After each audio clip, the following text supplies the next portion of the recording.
Ayushman card वितरण के समारोह में जोरदार तालियों से स्वागत, अभिनंदन और वंदन माननीय मुख्यमंत्री जी का, जो हमारे प्रेरणा स्रोत हैं, हमारे साहस, हमारे आत्मविश्वास और स्वाभिमान का प्रतीक है। सभी से अनुरोध है अपने स्थान पर बैठ जाएं। आयुष्मान भारत मुख्यमंत्री जन आरोग्य अभियान के अंतर्गत अंत्योदय राशन कार्ड धारकों को आयुष्मान कार्ड वितरण के इस समारोह में हम माननीय मुख्यमंत्री जी और मंचासीन समस्त अतिथियों के साथ आप सभी का हार्दिक स्वागत करते हैं, अभिनंदन करते हैं। स्वागत भावनाओं को व्यक्त करने का एक माध्यम है। मैं सबसे पहले माननीय स्वास्थ्य एवं चिकित्सा मंत्री माननीय श्री जय प्रताप सिंह जी से अनुरोध करूंगी कि हम सब की ओर से माननीय मुख्यमंत्री जी को पुस्तक और पुष्प भेंट कर उनका स्वागत करें, अभिनंदन करें और आप सब तालियों के पुष्पों से स्वागत करेंगे। इसके बाद मैं अपर मुख्य सचिव चिकित्सा एवं स्वास्थ्य श्री अमित मोहन प्रसाद जी से अनुरोध करूंगी कि हम सब की ओर से माननीय श्री सुरेश कुमार खन्ना जी का स्वागत करें पुष्प और पुस्तक के द्वारा। माननीय मंत्री वित्त एवं चिकित्सा शिक्षा श्री अमित मोहन प्रसाद जी से अनुरोध है कि माननीय श्री जय प्रताप सिंह जी का भी स्वागत करें। माननीय राज्य मंत्री स्वास्थ्य माननीय श्री अतुल गर्ग जी का स्वागत करें और आदरणीय सदस्य नीति आयोग डॉक्टर विनोद पॉल जी का भी स्वागत करें। और अब हम माननीय मुख्यमंत्री महोदय से अनुरोध करेंगे कि दीप प्रज्वलित करके मुख्यमंत्री जन आरोग्य अभियान की आज शुरुआत करें। अंत्योदय राशन कार्ड धारकों को आज आयुष्मान कार्ड दिए जाएंगे। यहाँ 15 लोगों को प्रतीक स्वरूप और जनपद ब्लॉक में आज ही के दिन 1 लाख लोगों को आयुष्मान कार्ड दिया जाएगा। दीप प्रज्वलन यानी अग्नि को साक्षी मानकर सबके कल्याण और मंगल के लिए प्रतिबद्धता को दोहराना कि हम जिस संकल्प के साथ ये आयोजन कर रहे हैं हम उसमें सफल हों, परमात्मा की कृपा, आशीर्वाद और शक्ति हमें मिले। मैं अपर मुख्य सचिव चिकित्सा एवं स्वास्थ्य श्री अमित मोहन प्रसाद जी से अनुरोध करूंगी कि वो अतिथियों का स्वागत करें।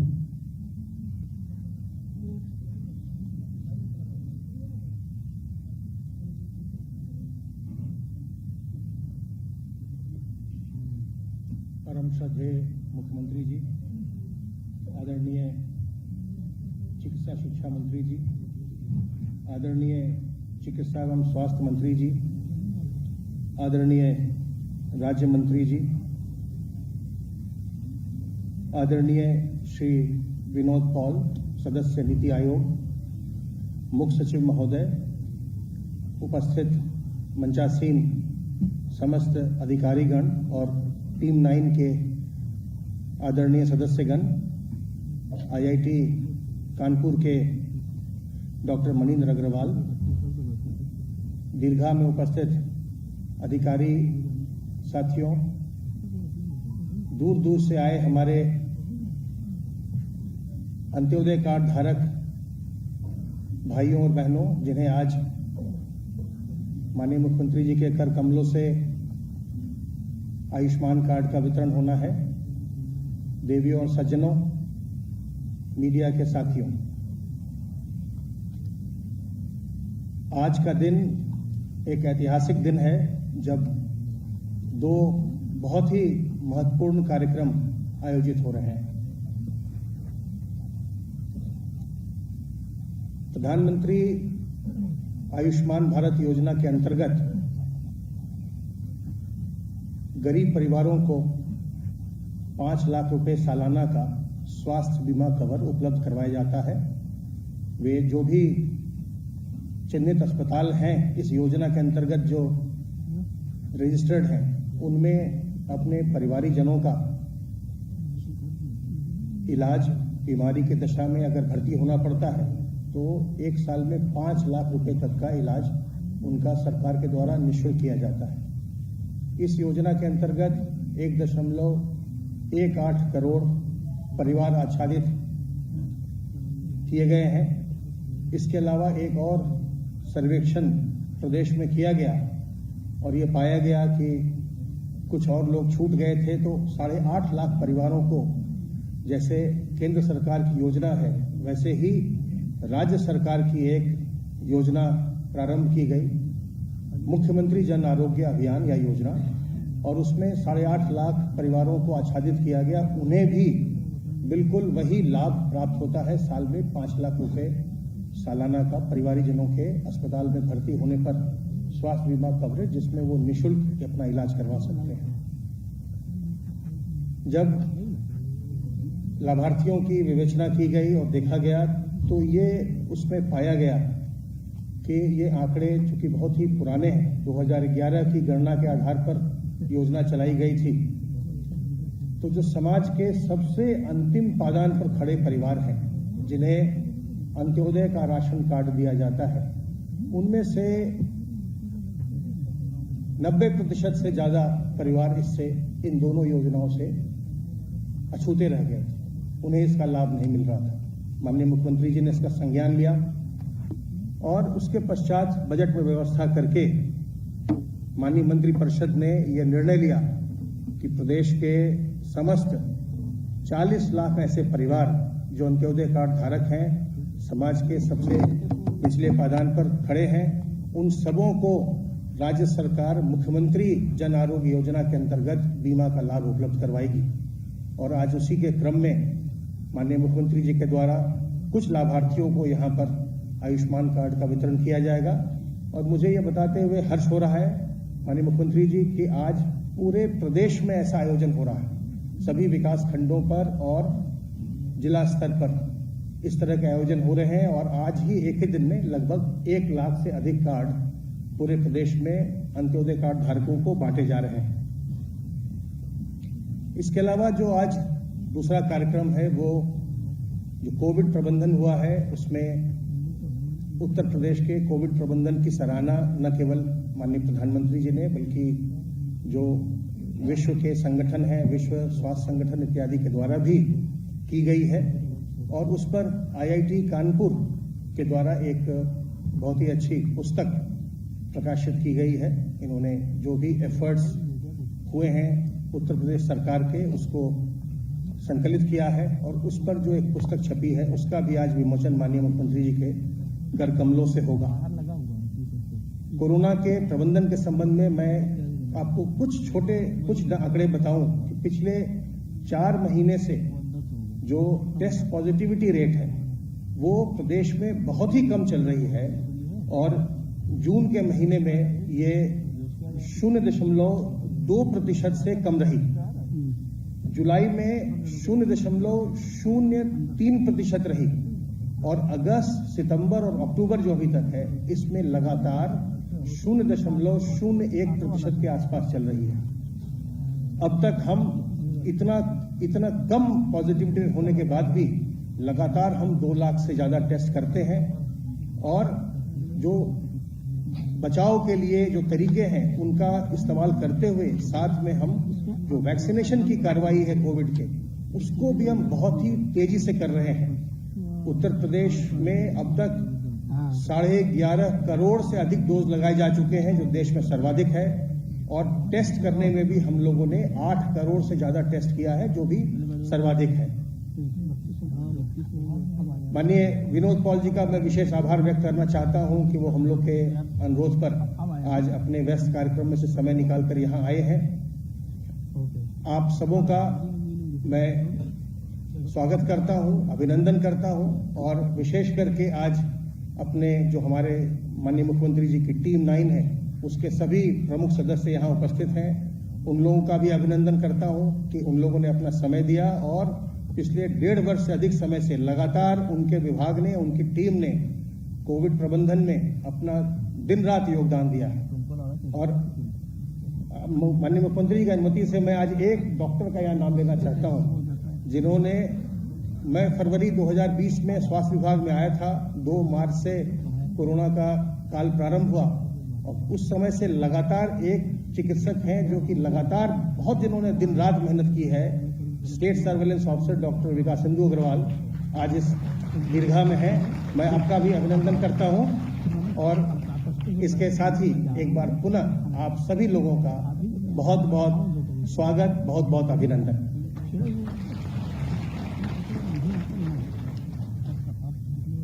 बहुत बहुत धन्यवाद आपका महत्वपूर्ण जानकारी देने के लिए। जैसा कि अभी श्री अमित मोहन प्रसाद जी ने भी बताया, और जो सच भी है कि माननीय मुख्यमंत्री महोदय के कुशल प्रबंधन जो उन्होंने कोरोना महामारी से निपटने के लिए किया, पूरे विश्व में उसकी चर्चा भी है और लोग उसका अनुकरण भी कर रहे हैं। और उसी पर आईआईटी कानपुर ने एक रिपोर्ट प्रकाशित की है। उसके बारे में जानकारी देने के लिए मैं आमंत्रित कर रही हूं आईआईटी कानपुर के प्रोफेसर पद्मश्री डॉक्टर मणीन्द्र अग्रवाल जी को, जिन्होंने 300 BC पुरानी गणित की समस्या का समाधान किया, जो आज पूरे विश्व के लिए उपयोगी हो रही है। अंतर्राष्ट्रीय स्तर के गणितज्ञ हैं। मैं डॉक्टर मणीन्द्र अग्रवाल जी से अनुरोध करूंगी कि वो इस पुस्तक के बारे में जानकारी दें।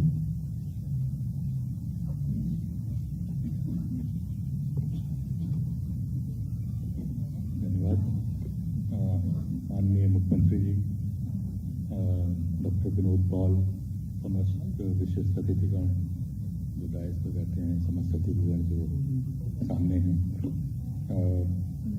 मैं आईआईटी कानपुर की ओर से आज एक स्टडी प्रस्तुत कर रहा हूँ आपके सामने। अभी जैसे अमित मोहन जी ने भी कहा कि बहुत चर्चा हुई है उत्तर प्रदेश के द्वारा कोविड किस प्रकार से हैंडल किया गया, जिसको कई लोग यूपी मॉडल भी कहते हैं और हम भी उसको यूपी मॉडल का ही नाम से बोल रहे हैं। तो इसके बारे में आईआईटी कानपुर ने एक डिटेल में इन डेप्थ जाके स्टडी करी, जो सारे पूर्ण रूप से डेटा पे आधारित है, और उसके जो मुख्य निष्कर्ष हैं वो मैं अभी आपके सामने रखूंगा। इसके विस्तृत रूप से निष्कर्ष और क्या कारण रहे वो पुस्तक में है। तो यूपी मॉडल के 4 मुख्य स्तंभ हमारे अनुसार हैं। प्रथम कि जो महामारी के सबसे बड़ी मार जिनको पड़ती है वो हमारे समाज को कमजोर तबका है, तो उनकी लाइवलीहुड न जाए। दूसरा, इकोनॉमी, ये बहुत ही महत्वपूर्ण निर्णय लिया गया उत्तर प्रदेश में कि इस बार दूसरी वेव में इकोनॉमी को रोका नहीं जाएगा। पहली वेव में तो पूर्ण रूप से लॉकडाउन लग गया था, इस बार उत्तर प्रदेश में लॉकडाउन नहीं लगाया गया, इकोनॉमी चलती रही। लेकिन जब आप इकोनॉमी चलने देते हैं तो एक बहुत बड़ी समस्या खड़ी हो सकती है कि जो महामारी है बड़ी तेजी से फैले, क्योंकि लोग अपने घरों में बंद नहीं है, लोग काम पे जा रहे हैं। तो उसको किस प्रकार से रोका जाए कि बड़ी तेजी से न बढ़ पाए ये पैंडेमिक। तो उसके लिए हेल्थ केयर इंफ्रास्ट्रक्चर हमें बढ़ाने की आवश्यकता थी, और साथ ही साथ उसको कंट्रोल तरीके से बढ़ने देने की आवश्यकता थी। तो ये 4 स्तंभ का हमने को स्टडी किया डेटा के अनुसार। Next slide please. तो जो हमारा स्टडी करने का एक आधार सूत्र मॉडल भी रहा, जो इस कोविड महामारी में प्रेडिक्शंस करने के लिए, एनालिसिस करने के लिए काफी उपयोगी साबित हुआ है। नेक्स्ट। तो सबसे पहले जो लाइवलीहुड की बात आती है, तो माइग्रेंट वर्कर्स भी इसका एक भाग रहे, जो दूसरे प्रदेशों में काम कर रहे थे वो वापस आए। तो उनकी अगेन विस्तृत रूप से आप पुस्तक में पाएंगे। कुछ मुख्य इसके कंपोनेंट ये हैं कि जो वापस आ रहे थे तो उनके लिए अरेंजमेंट्स किए गए, जिससे कि वो एक जगह पे आए, क्वारंटाइन में रहें, उनको आने जाने का प्रबंध किया गया, उनकी खाने पीने का प्रबंध किया गया, जिससे कि न सिर्फ वो कंफर्टेबल रहें बल्कि उनकी वजह से स्प्रेड ना हो पाए। एक और बहुत महत्वपूर्ण कंपोनेंट था एम्प्लॉयमेंट जनरेशन का, क्योंकि इस महामारी की वजह से कई बार होता है कि एम्प्लॉयमेंट लोगों का चला जाता है, तो उसको किस प्रकार से एड्रेस किया जाए, और उसके लिए बहुत सारे स्टेप्स लिए गए, और उनका स्तर और असर आपको नेक्स्ट स्लाइड में दिखेगा। ये चार्ट है जो दिखाता है उत्तर प्रदेश में अनएम्प्लॉयमेंट रेट का मार्च 2020 से जून 2021 तक। और इसमें बिहार, दिल्ली प्रांत भी हैं और भारत का एवरेज भी है। तो आप देखेंगे कि मार्च 2020 में भारत का एवरेज 10% था अनएम्प्लॉयमेंट रेट का और उत्तर प्रदेश का 11%। तब महामारी शुरू हुई भारत में। जून 2021 में भारत का अनएम्प्लॉयमेंट रेट लगभग 11% और उत्तर प्रदेश का 4%। तो ये एक बड़ी आश्चर्य की बात जो हमको निकल के आई, जो हमने डेटा देखा और उसके कारण में हम गए और फिर वो पुस्तक में विस्तार से दिया है कि आखिरकार क्या स्टेप्स ऐसे लिए गए जिससे कि अनएम्प्लॉयमेंट रेट इतना कम हो गया। लोगों की स्किल मैपिंग की गई, लोगों को ठीक से जो ठीक एम्प्लॉयमेंट था उसके अनुसार दिया गया, बहुत सारी नई इंडस्ट्रीज प्रारंभ की गई, तो उसका असर किया। अभी sir health care man power में आशा वर्कर्स, आंगनवाड़ी वर्कर्स को बड़े स्तर पे इन्वॉल्व किया गया, गांव-गांव में जाके जिन्होंने काम किया। हॉस्पिटल में Covid beds, oxygen supply, oxygen के बारे में अभी कहूँगा, आईसीयू बेड्स, वेंटिलेटर, इन सब का प्रबंध बहुत बढ़ाया गया और साथ ही साथ जितने हेल्थ केयर वर्कर्स थे उनको विशेष रूप से इंसेंटिव्स दिए गए कि उनका मोटिवेशन कम ना हो। Next slide. ऑक्सीजन की एक बहुत बड़ी समस्या हो गई थी जब अप्रैल 15 के आसपास अचानक से लगभग 3 गुना हो गई रिक्वायरमेंट, जो ऑक्सीजन की डिमांड जो थी 3 गुना हो गई। तो नेचुरली सप्लाई जो थी उसको फौरन तो नहीं पूरी कर सकती थी, लेकिन युद्ध स्तर पे उस समय उत्तर प्रदेश में काम हुआ और बड़े सारे इनोवेशंस किए गए, जैसे कि खाली जो ऑक्सीजन टैंकर्स थे, ऑक्सीजन की अवेलेबल थी लेकिन ईस्ट इंडिया में या वेस्टर्न पार्ट ऑफ इंडिया में, तो ऑक्सीजन खाली टैंकर्स को एयरप्लेन के द्वारा फ्लाई किया गया जिससे कि वो जल्दी से पहुंच सकें अपने स्थल पर, वहां पे उनको भरा गया और फिर ट्रेन, स्पेशल ट्रेन के द्वारा उनको वापस लाया गया जिससे कि वो जल्दी पहुंच सके प्रदेश में। और इसी प्रकार से डिस्ट्रीब्यूशन की व्यवस्था की गई। ऑक्सीजन का पूरे प्रदेश के स्तर पे ऑडिट किया गया हॉस्पिटल्स का कि वहां पे ऑक्सीजन जो खर्च हो रही है वो ठीक प्रकार से हो रही है या नहीं, और उससे भी काफी सेविंग्स हुई। और उसका नतीजा यह था, प्लीज स्लाइड बैक, उसका नतीजा यह था कि 15 दिन के अंदर ही ऑक्सीजन की सप्लाई जो थी प्रदेश में ऑक्सीजन की डिमांड से ज्यादा हो गई। तो ये एक बहुत ही महत्वपूर्ण एस्पेक्ट था जो कि प्रदेश ने अच्छे से अचीव किया। नेक्स्ट। एक और था, क्योंकि जैसे मैंने कहा कि इकोनॉमी जब आपकी खुली रहती है तो पैंडेमिक का बहुत तेजी से फैलने का खतरा हमेशा बना रहता है। तो उसके लिए आपकी जो टेस्टिंग स्ट्रेटेजी है और कंटेनमेंट स्ट्रेटेजी है, लोगों को डिटेक्शन स्ट्रेटेजी है, ट्रीटमेंट स्ट्रेटेजी है, वो बहुत अच्छी होनी चाहिए। और उसकी एनालिसिस जो हमने की तो उसका एक आपके सामने कुछ प्लॉट्स हैं। इसमें हमने नापा है, जो अभी अमित मोहन जी ने बात करी, test positivity rate Uttar Pradesh में बहुत कम रहा है।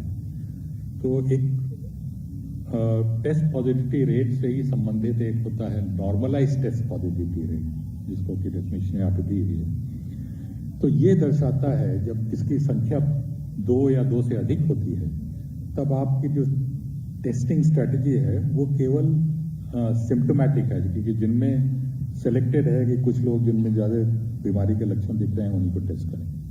जब आधे या आधे से कम होती है तो इसका मतलब होता है कि आप बहुत विशाल संख्या में व्यापक रूप से टेस्टिंग कर रहे हैं, जिसको कह सकते हैं, अंग्रेजी में कहते हैं चेजिंग द पैंडेमिक स्ट्रेटेजी, या पैंडेमिक को पकड़ने के पूरा प्रयास किया जा रहा है। तो आप टॉप लेफ्ट में देखें, केरल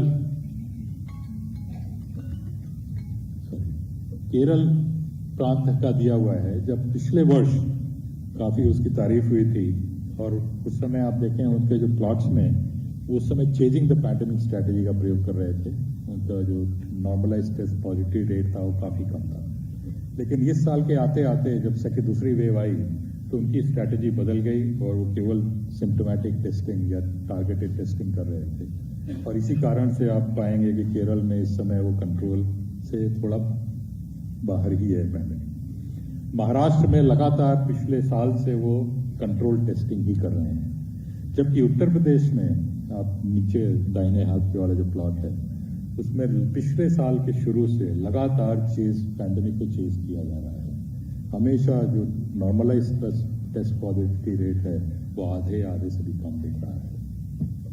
तो ये दर्शाता है एक बहुत ही बड़ी सफलता को कि इतने समय तक लगातार इस प्रकार की स्ट्रैटेजी को लेके चलना वो बहुत मुश्किल काम है, लेकिन वो किया गया। Next slide. आखिरी में कंटेनमेंट स्ट्रैटेजी कि आपको इसके साथ ही साथ रिस्ट्रिक्शंस भी लगाने होंगे। नाइट कर्फ्यू लगाया गया, ज़्यादा भीड़ भाड़ से लोगों को रोका गया कि ज़्यादा एकत्रित ना हो। उसकी वजह से भी जो स्प्रेड है वो रुकता है। तो उसका असर क्या हुआ? ये जो लेफ्ट में आपका जो एक प्लॉट दिख रहा है, ग्राफ दिख रहा है, उसमें ब्लू कर्व जो है वो दर्शाता है कि किस प्रकार से इन्फेक्शन बढ़े और घटे अप्रैल मई के महीने में। और जो डैश्ड रेड लाइन है वो ये दिखाता है कि यदि ये प्रयास नहीं किए गए होते तब क्या होता। और उससे दिखता है कि 70,000 से भी अधिक नए केसेस प्रतिदिन आ सकते थे, जो जैसा वास्तव में हुआ उसके दुगना है, उसके आसपास। तो जो भी लिमिटेड कंटेनमेंट मेजर्स लिए गए, लॉकडाउन नहीं लगाया गया, लेकिन उस जो लिमिटेड कंटेनमेंट मेजर्स लिए गए, हर एक डिस्ट्रिक्ट लेवल पे माइक्रो कंटेनमेंट जोन्स बनाए गए, उनके द्वारा जो कोविड के स्तर को काफी नीचे तक लाया गया। और फाइनली जो राइट में है, ये भी बहुत इंटरेस्टिंग प्लॉट है। इसमें 18 स्टेट्स को रिप्रेजेंट किया गया है। इसमें यह दर्शाया गया है कि जिस समय रेस्ट्रिक्शन लगाए गए वो क्या सही समय था, क्या पहले लगाते तो ज्यादा अच्छा होता या बाद में लगाते तो ज्यादा अच्छा होता। तो जितने स्टेट्स ग्रीन सर्कल के अंदर हैं वहां पे यदि थोड़ा जल्दी लगा दिए गए रेस्ट्रिक्शंस या लॉकडाउन जो भी उन्होंने लगाया, बाद में लगाते तो ज्यादा फायदा होता। जितने रेड सर्कल के अंदर हैं, अधिकतर स्टेट उसी में है, वहां पे यदि पहले लगाते तो ज्यादा अच्छा होता, उससे उनको संख्या में बचाव ज्यादा होता। और केवल 5 स्टेट ऐसे हैं जो लगभग सही समय पे उन्होंने लगाया, और उन 5 में भी उत्तर प्रदेश सबसे सही समय पे उन्होंने जितने रिस्ट्रिक्शन मेजर थे वो लगाया। Next slide. और ये लगातार तीसरी वेव के भी हम लोग बात करते हैं, तो उसके लिए भी तैयारियां प्रदेश में लगातार चल रही हैं, चाहे पेडियाट्रिक फैसिलिटी हो, वैक्सीनेशन ड्राइव हो, इन सब के बारे में अभी अमित मोहन जी ने भी बताया। ऑक्सीजन प्लांट्स बहुत बड़ी संख्या में लगा दिए गए हैं, तो जिसकी वजह से यदि संभावना हालांकि कम है तीसरी वेव आने की, लेकिन यदि आ भी जाती है तो ज्यादा चिंतित होने की बात नहीं लग रही, क्योंकि अब प्रदेश का जो इंफ्रास्ट्रक्चर है वो काफी हद तक अच्छा हो गया है। और अंत में मैं बस एक धन्यवाद देना चाहूंगा, क्योंकि जो डेटा हमको हमने देखा और उससे जो निष्कर्ष निकले, उससे ये बड़ा स्पष्ट रूप से आया कि पिछले 1.5 वर्षों में बहुत ही मेहनत इस प्रदेश के एडमिनिस्ट्रेशन ने की है। कोविड को प्रदेश में एक बहुत बड़ी चुनौती के रूप में स्वीकार करके और उसको किस प्रकार से कंट्रोल में किया गया, क्योंकि हमारा प्रदेश उतना सामर्थ्य नहीं रखता है जितने कि शायद कुछ अन्य प्रदेश रखते हैं। हमारी जनसंख्या भी सबसे अधिक है, उसके बाद भी प्रदेश में कोविड का प्रकोप कई अन्य प्रदेशों के कंपैरिजन में कम रहा, और उसके लिए जिन लोगों ने इसमें सहयोग किया वो सब धन्यवाद की बात है। Thank you.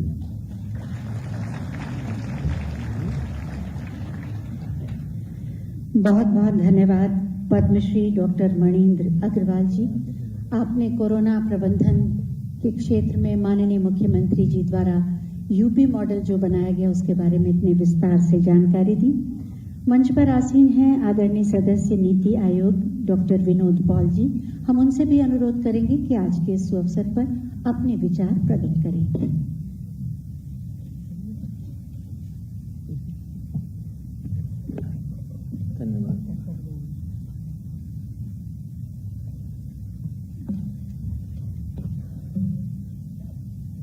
माननीय मुख्यमंत्री उत्तर प्रदेश महोदय योगी आदित्यनाथ जी, माननीय वित्त एवं स्वास्थ्य शिक्षा मंत्री जी, माननीय स्वास्थ्य मंत्री जी, माननीय स्वास्थ्य राज्य मंत्री जी,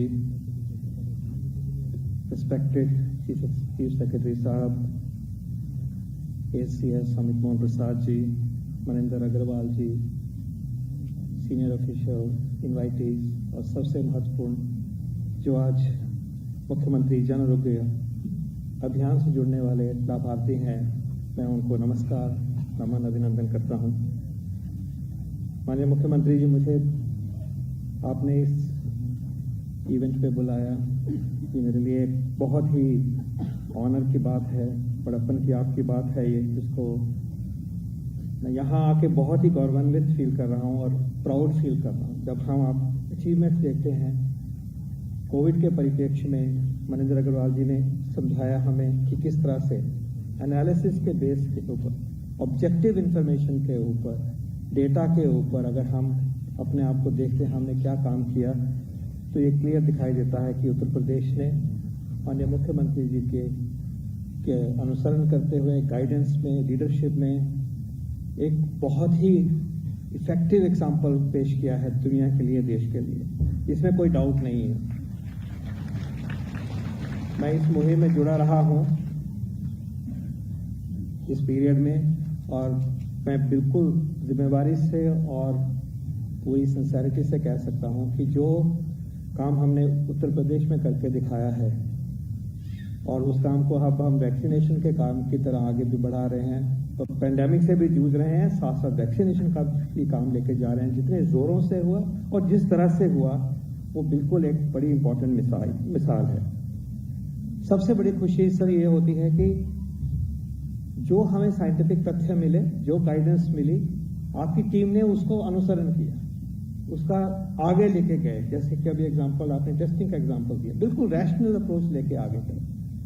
आपने रिस्ट्रिक्शंस लगाई तो टाइम पे लगाई, आपने स्केल अप किया टेस्टिंग का, सिस्टमैटिक करा, पीडियाट्रिक आईसीयूज बनाए, तरीके से बनाए, ये साइंटिफिक प्रिंसिपल्स को फॉलो करते हुए, एपिडेमियोलॉजी के प्रिंसिपल्स को फॉलो करते हुए, महामारी को रोकने के जो प्रिंसिपल्स हैं, टेस्ट है, ट्रैक है, उसके बाद ट्रीटमेंट है, टीका है और कोविड अप्रोप्रिएट बिहेवियर है कि हम उससे बचें, वो सब आपने करके दिखाया। मैं आपको बधाई देता हूं, प्रदेश को बधाई देता हूं और आपकी टीम को बधाई देता हूं अपनी तरफ से और भारत सरकार की तरफ से। सर, मुझे मौका मिला, आपके मंदरवाल जी ने जो बताए हैं वो एक एस्पेक्ट है, मुझे डिटेल में जानने का मौका मिला जो आपने होम केयर का मॉडल एस्टैब्लिश किया। उसकी एक प्रेजेंटेशन हुई थी अमित जी की तरफ से, और उसमें अगर हम उसको थोड़ा अनपैक करते हैं तो वहां हमें दिखाई देता है कि आपने रैपिड रिस्पांस टीम्स बनवाई, 7,000 रैपिड रिस्पांस टीम्स बनाई इस प्रदेश के लिए, और वो मैं मानता हूं कि कटिंग एज था हमारा कंट्रोल करने के लिए। निगरानी समिति बनवाई, सर्वेलेंस टीम्स बनाई, ये घर घर में पहुंचे, गांव-गांव में, गली गली में पहुंचे, और फिर आपके एक मॉडल के अंदर एक सुंदर मॉडल सर जो था और है, कहूंगा, integrated Covid command and control centre, उसकी मिसाल हम बाकियों से कंपेयर करते हैं तो बहुत ऊपर है। आपने बहुत जल्दी इसको एस्टैब्लिश किया, स्टेट लेवल पे भी और जिले के लेवल पे भी, बहुत बड़ी बात है।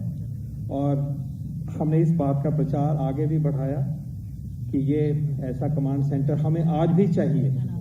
ये वायरस अभी गया नहीं है, वापस आया, हमने देखा कैसे अचानक से वापस आया, हमें तत्पर रहना है। तो ये जो सिस्टम सर आपने क्रिएट किया है, अभी हमने इसको बिल्कुल एक्टिव रखना है और इसके ऊपर पूरी नजर रखनी है, और इसमें मुझे कोई डाउट नहीं है कि उत्तर प्रदेश में हम कोविड की महामारी को कंट्रोल में लेके आ गए हैं लगभग, और आगे भी आते रहेंगे। वैक्सीनेशन प्रोग्राम में भी मिसाल जो आपने दिखाई सर, बहुत ही काबिल तारीफ है।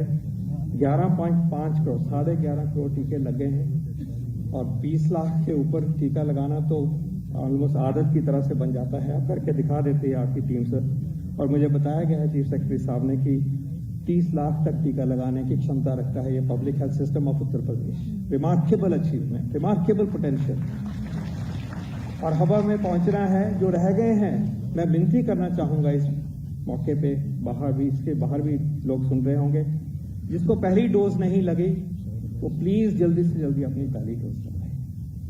पहली डोज लगने से आप में सीरियस कोविड होना लगभग खत्म हो जाता है, मॉर्टैलिटी, डेथ, मौत होना लगभग खत्म हो जाता है और शील्ड बन जाता है आपके थ्रू। अब वो इन्फेक्शन आसानी से दूसरी जगह नहीं पहुंचेगी। हाँ, मास्क लगाएंगे, उसके बावजूद भी हम सब ने लगाया हुआ टीका भी और मास्क भी, लेकिन हम बचा पाते हैं अपने आपको और सबको। इसलिए जिसको पहली डोज नहीं लगी उसको पहली लगे, जिसको पहली लगी उसको दूसरी लगे, ये काम पूरा करना है, कोई छूट नहीं सकता। हमने पूरी जिंदगी नए तरीके से जो बन गई है व्यवस्था, उसमें अब हमें नॉर्मल होके आगे बढ़ना है। उसके लिए टीका लगाना और अपने आप को ये बचाना, उसके बावजूद भी बचाना हमें लेके जाएगा उस रास्ते पे, ताकि हम जिंदगी भी चले, लाइवलीहुड भी चले और देश का विकास हो, प्रदेश का विकास हो। सर, आपके नेतृत्व में मैं एक और बहुत अचीवमेंट जो हुई है उसका जिक्र करना चाहूंगा। आपने मेडिकल कॉलेजेस की जो बढ़ोतरी करी है सर, वो बिल्कुल रिमार्केबल है। मैं मेडिकल एजुकेशन से भी संबंध रखता हूं। Outstanding achievement. आपने अपने जो मेडिकल कॉलेजेस हैं, अभी 17 मेडिकल कॉलेजेस थे, उसमें आपने और मेडिकल कॉलेज जोड़ दिए हैं, 7 का काम पूरा कर दिया है, 9 और लगभग इस बारी असाइन हो जाएंगे और उसके आगे चलकर आप 14 मेडिकल कॉलेजेस और बना रहे हैं और हम 17 सरकारी मेडिकल कॉलेज से 47 मेडिकल कॉलेजेस गवर्नमेंट के 17, अब गवर्नमेंट के 47 मेडिकल कॉलेज होने का आपने जो लक्ष्य रखा है वो दिखाई दे रहा है सर, वो आपका विजन दिखाई दे रहा है। इसके अलावा पीपीपी मॉडल में और भी आप मेडिकल कॉलेजेस बना रहे हैं, तो इस उपलब्धि को मैं इस मंच से चिन्हित करना चाहता हूं, बधाई देना चाहता हूं और बहुत प्राउड फील करता हूं कि हमारे बड़े प्रदेश में शिक्षा चिकित्सा की सबसे बड़ी प्रेजेंस होगी गवर्नमेंट सेक्टर की, और ये आगे बहुत बहुत हमें काम आएगा।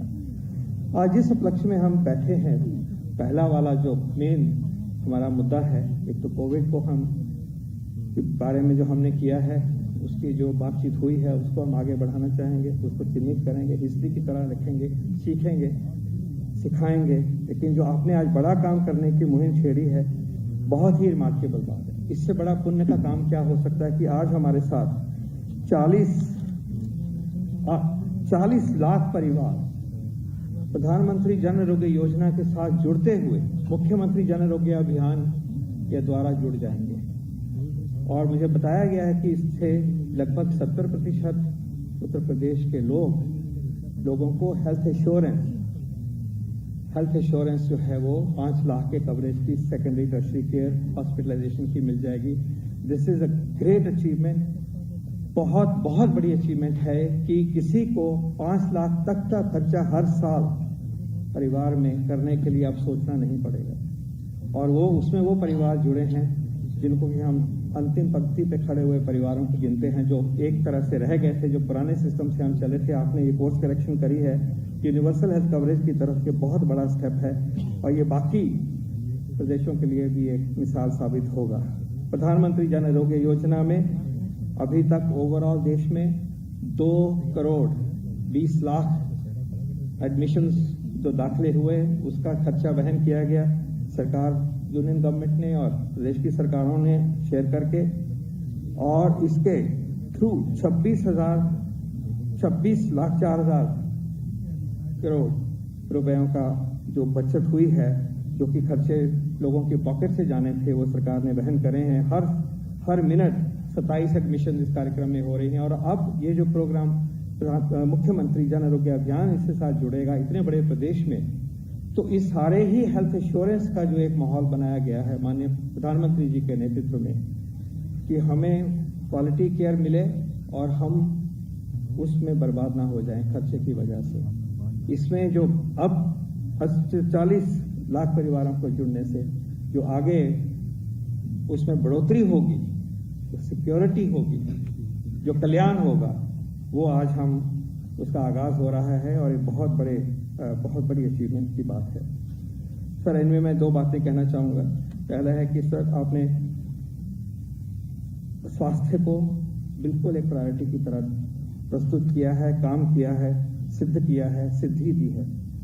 इसको आगे बढ़ाने के लिए इस मंच से कहना चाहूँगा कि जब हम देखते हैं नीति आयोग से कि कितना खर्चा हमें स्वास्थ्य पे करना चाहिए, तो समझ आती है कि अगर हमने आगे बढ़ते रहना है, तरक्की करते रहना है, तो हर स्टेट के बजट का 8% स्वास्थ्य पे खर्च होना चाहिए। मैं विनती करना चाहूँगा कि आपकी सारी टीम इसको सोचे।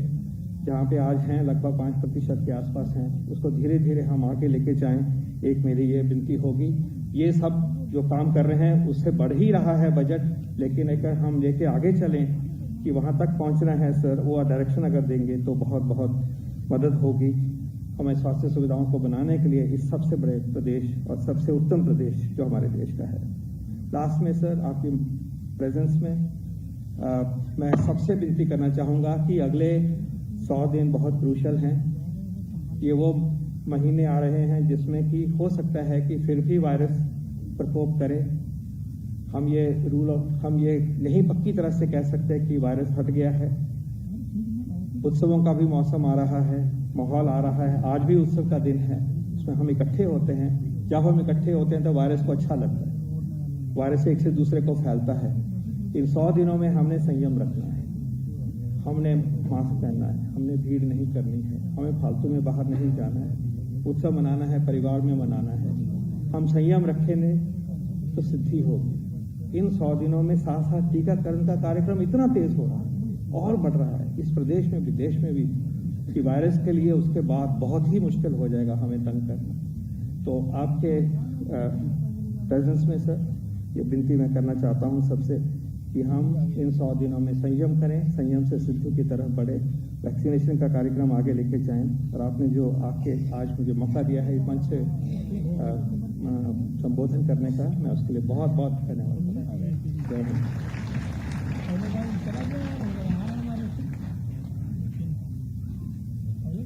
बहुत बहुत धन्यवाद महोदय महत्वपूर्ण जानकारी देने के लिए।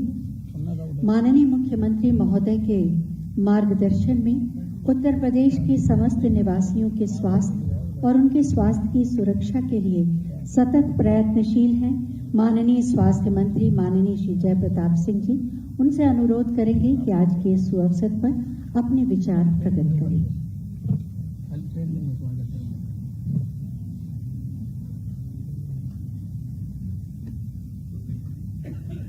आज के कार्यक्रम में मंच पर उपस्थित हमारे उत्तर प्रदेश के यशस्वी मुख्यमंत्री आदरणीय योगी आदित्यनाथ जी,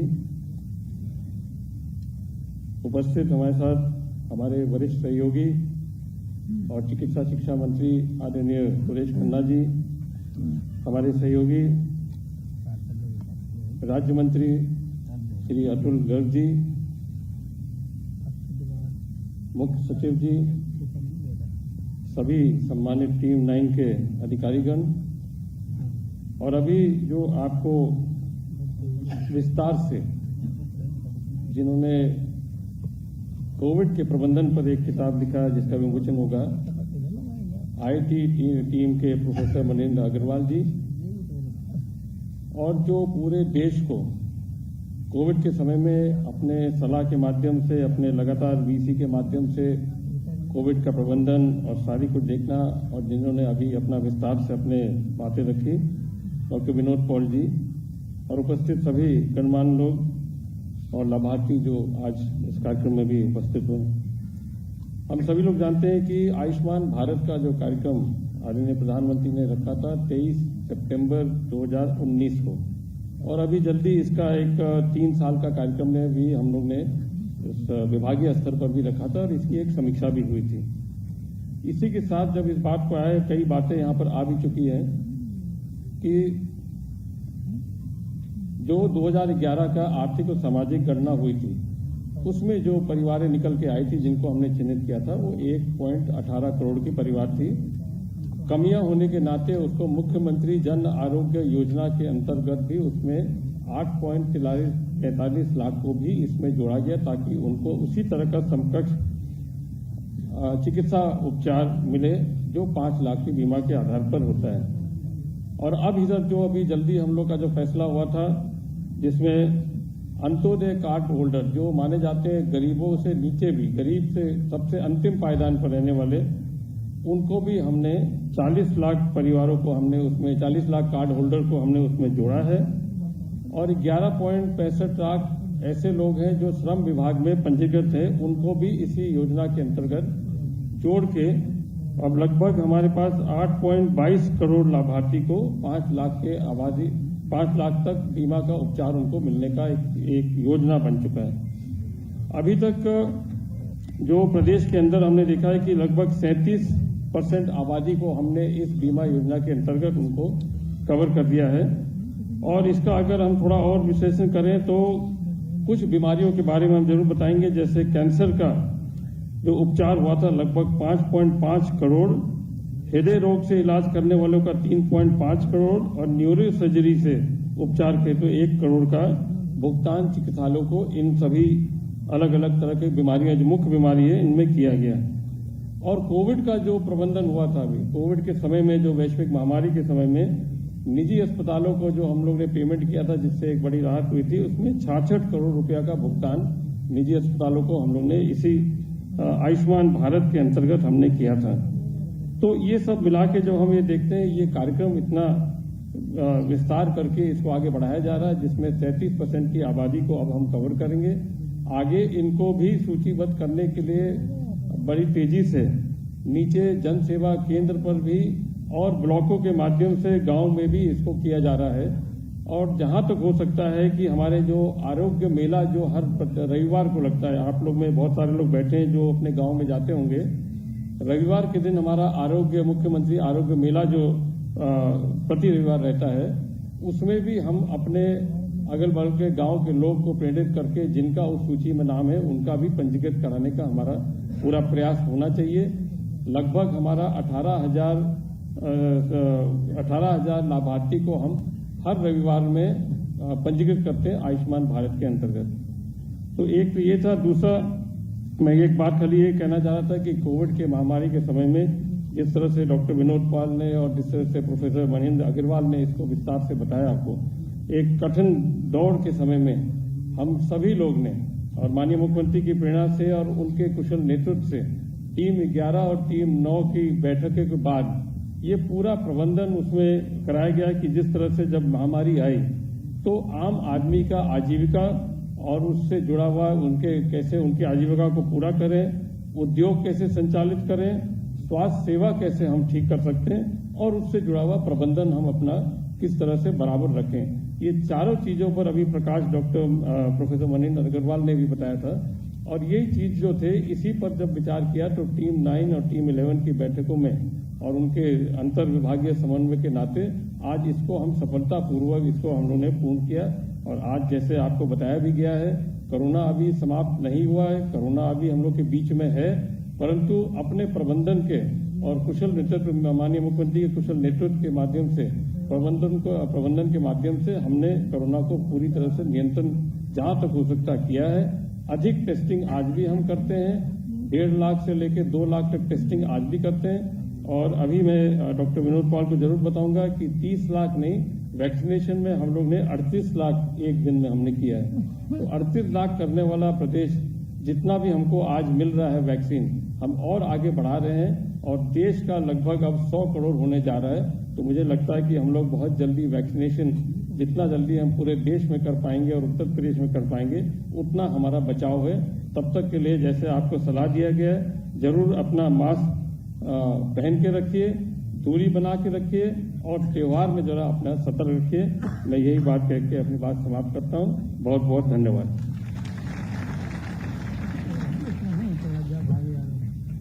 बहुत बहुत धन्यवाद माननीय। कोरोना काल ने हमें चिकित्सा शिक्षा के क्षेत्र में और अधिक कार्य करने और उन कार्यों को गति प्रदान करने की भी प्रेरणा दी। मंच पर आसीन है माननीय चिकित्सा शिक्षा मंत्री माननीय श्री सुरेश कुमार खन्ना जी। हम उनसे अनुरोध करेंगे कि हमारा मार्गदर्शन करें।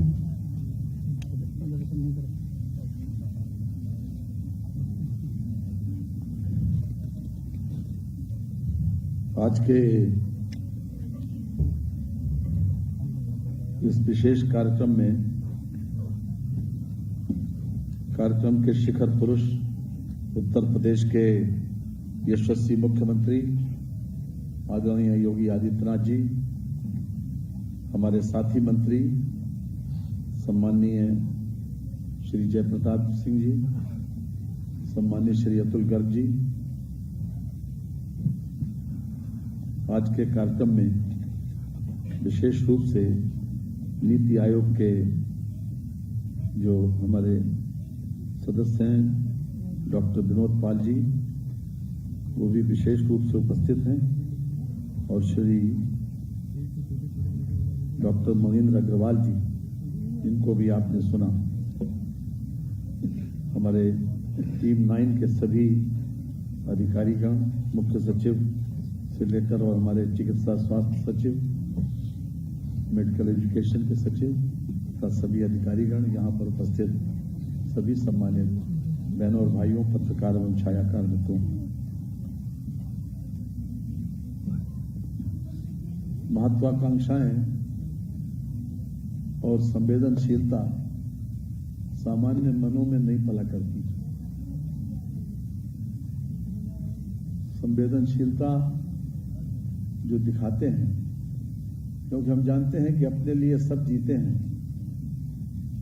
लौकिक और अलौकिक जगत में याद वो लोग किए जाते हैं कि जो किसी न किसी रूप में दूसरे की जिंदगी को आसान बनाते हैं, दूसरों के लिए कुछ कर गुजारने की तमन्ना रखते हैं। मैं प्रधानमंत्री जी को विशेष रूप से बधाई देता हूं कि उन्होंने आयुष्मान योजना जैसी योजना उस हिंदुस्तान में चलाई, जिसका लाभ करोड़ों लोगों को हो रहा है, और उत्तर प्रदेश में 1,18,00,000 लोग उससे 1,18,00,000 परिवार उससे लाभान्वित हो रहे हैं हर वर्ष।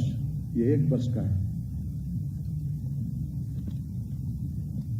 आज जिस प्रकार से डॉक्टर महेंद्र अग्रवाल ने एक यूपी मॉडल के ऊपर अपना वक्तव्य दिया, हमने आपने सबने सुना, उसकी दोहराने की आवश्यकता नहीं है, लेकिन कुछ चीजें उसमें बहुत ज्यादा फोकस करने की हैं कि जिस प्रकार से उन्होंने विश्लेषण किया, उस विश्लेषण के आधार के ऊपर हम अपना किसी न किसी रूप में जिस क्षेत्र में भी हैं हम उसमें अपनी कार्य योजना तय कर सकते हैं।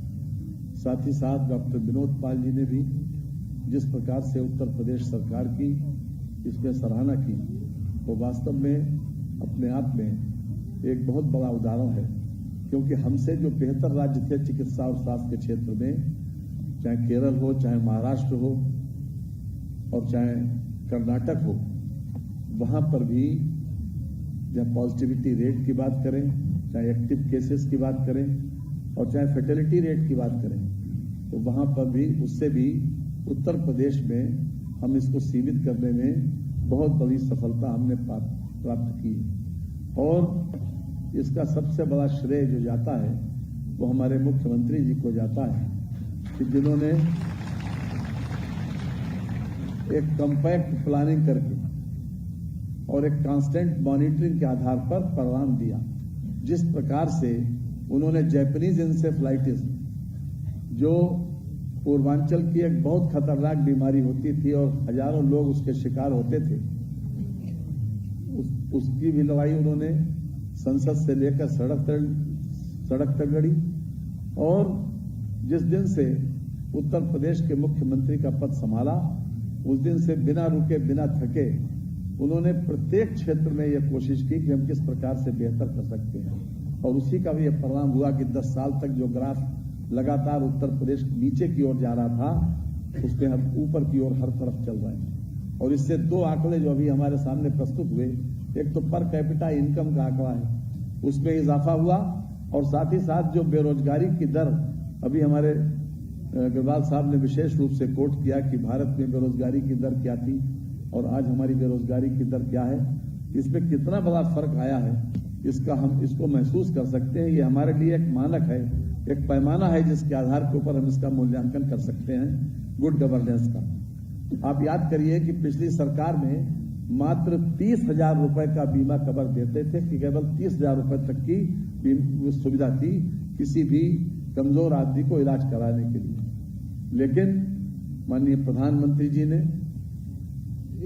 5 लाख रुपए तक की सुविधा दी, बीमा कवर 5 लाख रुपए तक का दिया। ये एक बहुत बड़ा कदम था, और उसी का ये परिणाम हुआ कि हमारे उससे काफी लोग लाभान्वित हुए। मुख्यमंत्री जी ने भी उसी का विशेष रूप से अनुकरण करते हुए प्रधानमंत्री जन आरोग्य योजना का अनुकरण करते हुए उन्होंने मुख्यमंत्री जन आरोग्य अभियान को चलाया और उसमें चाहे वो 8.43 लाख परिवार जो लोग वंचित रह गए थे उनको उससे लाभान्वित किया और खास तौर से जो श्रमिकों के परिवार 11.65 लाख उनको भी उससे लाभान्वित किया जा रहा है। आज हम विशेष रूप से उनको बधाई देते हैं क्योंकि हमारी पार्टी का एजेंडा भी यही था कि हम समाज में जो सबसे पीछे खड़ा व्यक्ति है, जो सबसे अंतिम पायदान पर व्यक्ति है, उसके चेहरे पर मुस्कान लाना ये हमारा एजेंडा रहा है और उसी का एक अनुपालन करते हुए 40 लाख अंत्योदय कार्ड धारकों को ये सुविधा दी जा रही है, जिसमें लगभग 1,30,00,000 ऐसे लोग होंगे जिनको ये कार्ड वितरित किया जाएगा। आज भी आपके सामने वितरित किया जाएगा ये, और पूरे उत्तर प्रदेश में इस प्रकार का कार्यक्रम हो रहा है। बहनों और भाइयों, सोचने और करने में बहुत बड़ा फर्क है। हम प्लानिंग बहुत सी बनाते हैं, लेकिन प्लानिंग बना के उसको कार्यान्वित करना और कार्यान्वित करके उसके परिणाम तक पहुंचाना, ये अपने आप में बड़ी बात है। हमारे सामने जो दूसरे प्रदेश हैं उसका उदाहरण है कि जहां मेडिकल फैसिलिटीज हमसे ज्यादा बेहतर हुआ करती थी, वहां भी आज पॉजिटिव रेट की क्या स्थिति है, वहां सक्रिय केसेस की स्थिति क्या है, चाहे केरल हो, चाहे महाराष्ट्र हो, चाहे तमिलनाडु हो, चाहे कर्नाटक हो। ये वो स्टेट्स हैं कि जो मेडिकल फैसिलिटीज के नाम पर हमारे लोग यहां से इलाज कराने इन प्रदेशों में जाते थे और जो सोचते थे कि उत्तर प्रदेश में फैसिलिटीज नहीं है। लेकिन मुख्यमंत्री जी ने इसमें विशेष रूप से जो ध्यान देकर और उत्तर प्रदेश के प्रत्येक जनपद में मेडिकल कॉलेज खोलने की योजना के तहत जो कार्य किया है कि आते ही 7 मेडिकल कॉलेज को संचालित करवाया, 9 मेडिकल कॉलेज का लोकार्पण प्रतीक्षित है और इसके अतिरिक्त 14 मेडिकल कॉलेज का शिलान्यास भी हो रहा है, जो एक समय सीमा के अंतर्गत पूर्ण होकर और मैं समझता हूं कि लोगों के लिए समर्पित होंगे। और इसके अलावा जहां पर 16 ऐसे जनपद जहां पर मेडिकल कॉलेज नहीं है, तो उनको भी पीपीपी मॉडल पर उनमें मेडिकल कॉलेज खोलने का रास्ता साफ किया। यानी हर प्रकार से इस बात की चिंता की गई कि उत्तर प्रदेश जो चिकित्सा और स्वास्थ्य के क्षेत्र में एक पीछे कहा जाता था, उसको अग्रणी प्रदेश के रूप में उन्होंने प्रस्तुत करने का काम किया। और जहां तक अभी डॉक्टर विनोद पाल जी के आपने शब्द सुने होंगे कि हर बात के ऊपर उन्होंने ये कहा कि ये रिमार्केबल है, यानी अपने आप में ये कोट करने वाली बात है। WHO ने, नीति आयोग ने, प्रधानमंत्री कार्यालय ने और यहां तक कि ऑस्ट्रेलिया के एक सांसद ने भी जिन शब्दों में माननीय मुख्यमंत्री जी की प्रशंसा की और उनका एक उदाहरण प्रस्तुत किया अपने सामने, वो हमारे सब के लिए गौरव की बात है। हम सब पर हम रियली इस बात पर गर्व करते हैं कि मुख्यमंत्री जैसा नेतृत्व हमको मिला है और लगातार उन्होंने इस बात की बिना ये कोशिश किए हुए, बिना ये इस बात की चिंता किए हुए कि आगे क्या होगा, हर चीज में एक जो सुधार का कदम उठाया उसका परिणाम देखने को मिलता है। और इस बात से एक मन में संतुष्टि भी मिलती है कि जो क्षेत्र सबसे पीछे था, आज उत्तर प्रदेश हर क्षेत्र में, चाहे निवेश के मामले में हो, चाहे दूसरे मामले में हो, हर क्षेत्र का अग्रणी प्रदेश के रूप में इसका नाम दिया जाता है। इसके लिए हम विशेष रूप से उनको बधाई देते हैं और टीम 9 के सभी लोगों को, मुख्य सचिव सहित सभी अधिकारियों को बधाई देते हैं कि उनके बहुत बड़े सहयोग से आज हम इस मुकाम तक पहुंचे हैं। और एक बार फिर से हम ये अपेक्षा करते हैं कि इसी प्रकार से ईश्वर उनको जन सेवी भावना से काम करने की प्रेरणा देता रहे। इन शब्दों के साथ मैं अपनी बात को समाप्त करता हूं। बहुत बहुत धन्यवाद।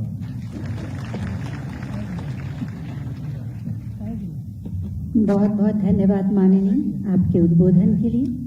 और जैसा कि आप सबको बताया गया था कि माननीय मुख्यमंत्री महोदय ने जिस तरह से कोरोना का प्रबंधन किया, उस पर IIT कानपुर ने एक रिपोर्ट पुस्तक के रूप में प्रकाशित की है। अब माननीय मुख्यमंत्री जी से मैं अनुरोध करूंगी कि इस रिपोर्ट का जो पुस्तक के रूप में प्रकाशित है IIT कानपुर की तरफ से, उसका विमोचन करने की कृपा करें। मंचासीन समस्त अतिथियों के सम्मुख भी पुस्तकें रखी हैं, उनसे भी अनुरोध करेंगे कि विमोचन की इस प्रक्रिया में शामिल हों और इस पुस्तक को सभी अतिथियों को दिखाएं।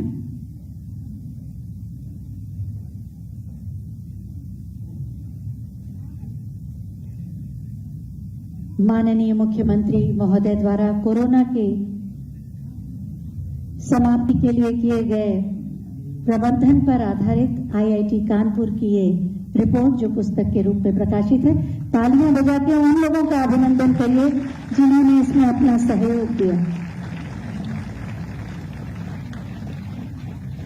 बहुत बहुत धन्यवाद माननीय।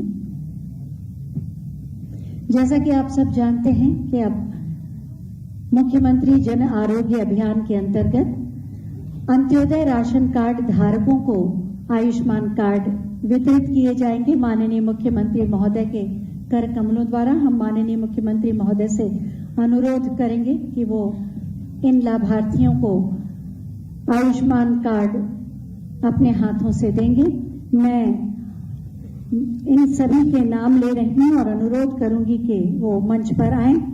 सबसे पहले अविरल सिंह। हम आपको बता दें कि आज ही के दिन सभी जनपद और ब्लॉक में 1 लाख लोगों को ये आयुष्मान कार्ड दिए जाएंगे।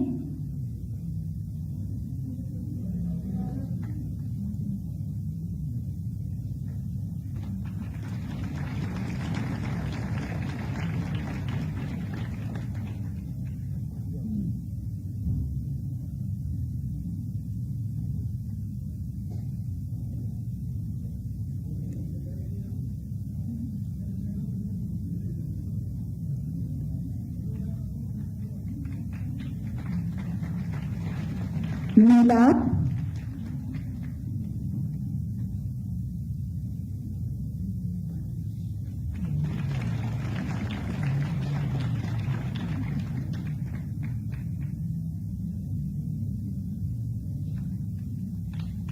रेशमा,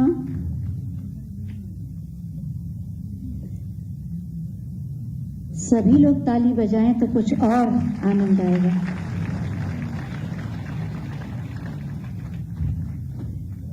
कशिश सिंह,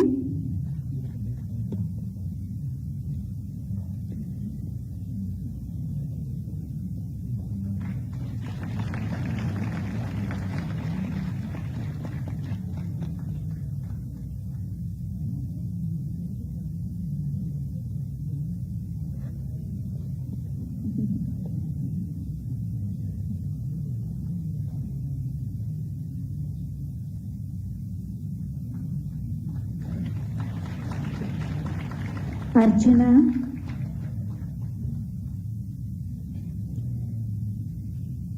आज के इस आयोजन से 40 लाख परिवार जुड़ेंगे और 1 करोड़ 30 लाख व्यक्तियों को आयुष्मान कार्ड का लाभ मिलेगा। लाल बहादुर,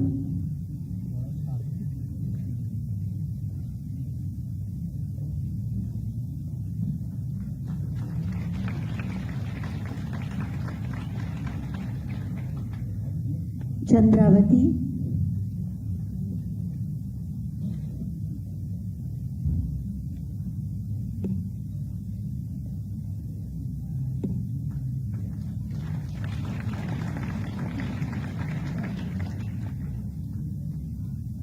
फतेह बहादुर सिंह,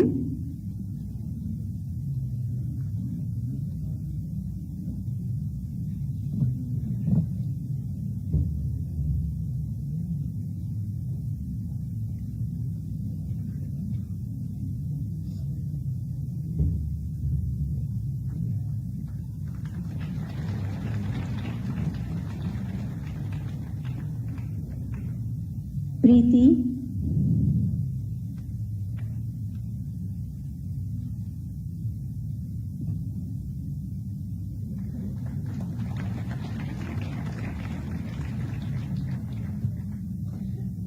जुबैर,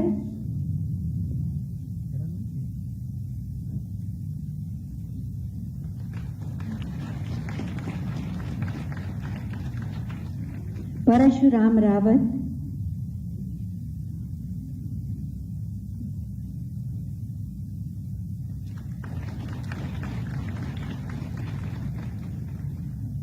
मोहसिना,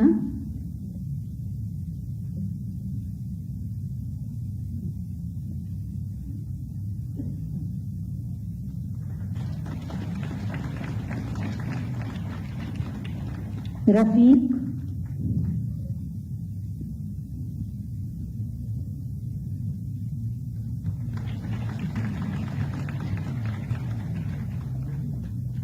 कमरुद्दीन,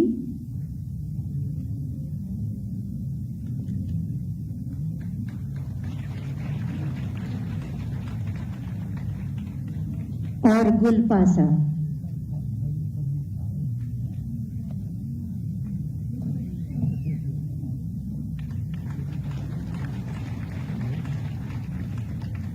बहुत बहुत धन्यवाद माननीय।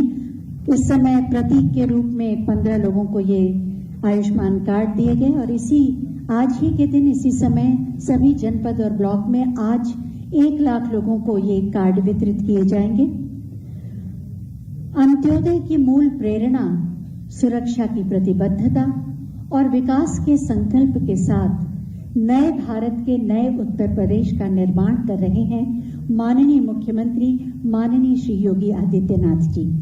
मैं बहुत आदर के साथ माननीय मुख्यमंत्री महोदय से अनुरोध करूंगी कि अपने आशीर्वचनों से हमारा मार्ग प्रशस्त करें।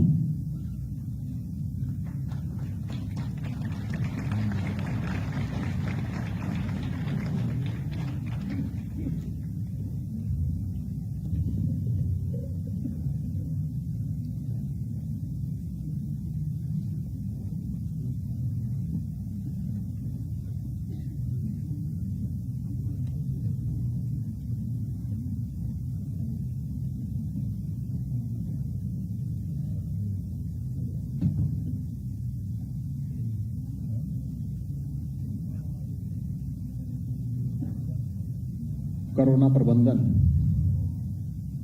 और उत्तर प्रदेश मॉडल पर आईआईटी कानपुर के तत्वाधान में आयोजित शोध प्रबंधन के आज के इस विमोचन कार्यक्रम और प्रदेश के 40 लाख से अधिक अंत्योदय परिवारों को मुख्यमंत्री जन आरोग्य योजना से जोड़ने के लिए आयोजित आज के इस विशेष कार्यक्रम में मंच पर उपस्थित मेरे सहयोगी मंत्री, चिकित्सा शिक्षा, वित्त और संसदीय कार्य विभाग के मंत्री श्री सुरेश कुमार खन्ना जी,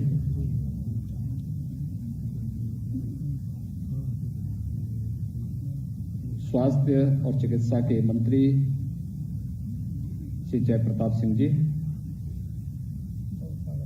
विभाग के राज्य मंत्री श्री अतुल गर्ग जी,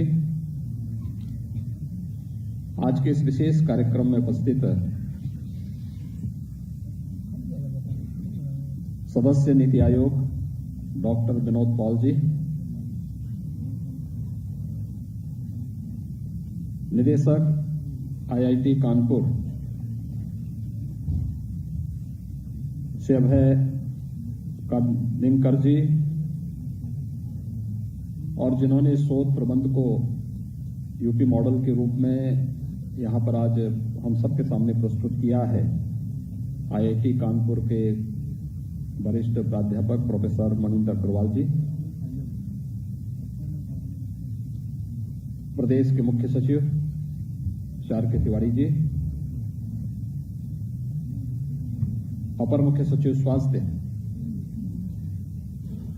समेत यहां पर मंच पर उपस्थित मेरे साथ टीम 9 की वह सभी सदस्यगण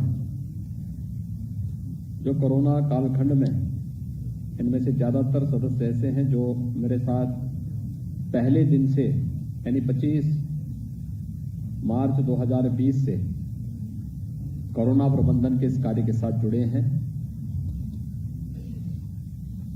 इसमें अपर मुख्य सचिव गृह हैं, अपर मुख्य सचिव ग्राम्य विकास और पंचायती राज हैं जो इस समय राजस्व का काम भी देख रहे हैं, अपर मुख्य सचिव सूचना हैं, इसके साथ ही कृषि उत्पादन आयुक्त हैं, आईआईडीसी हैं,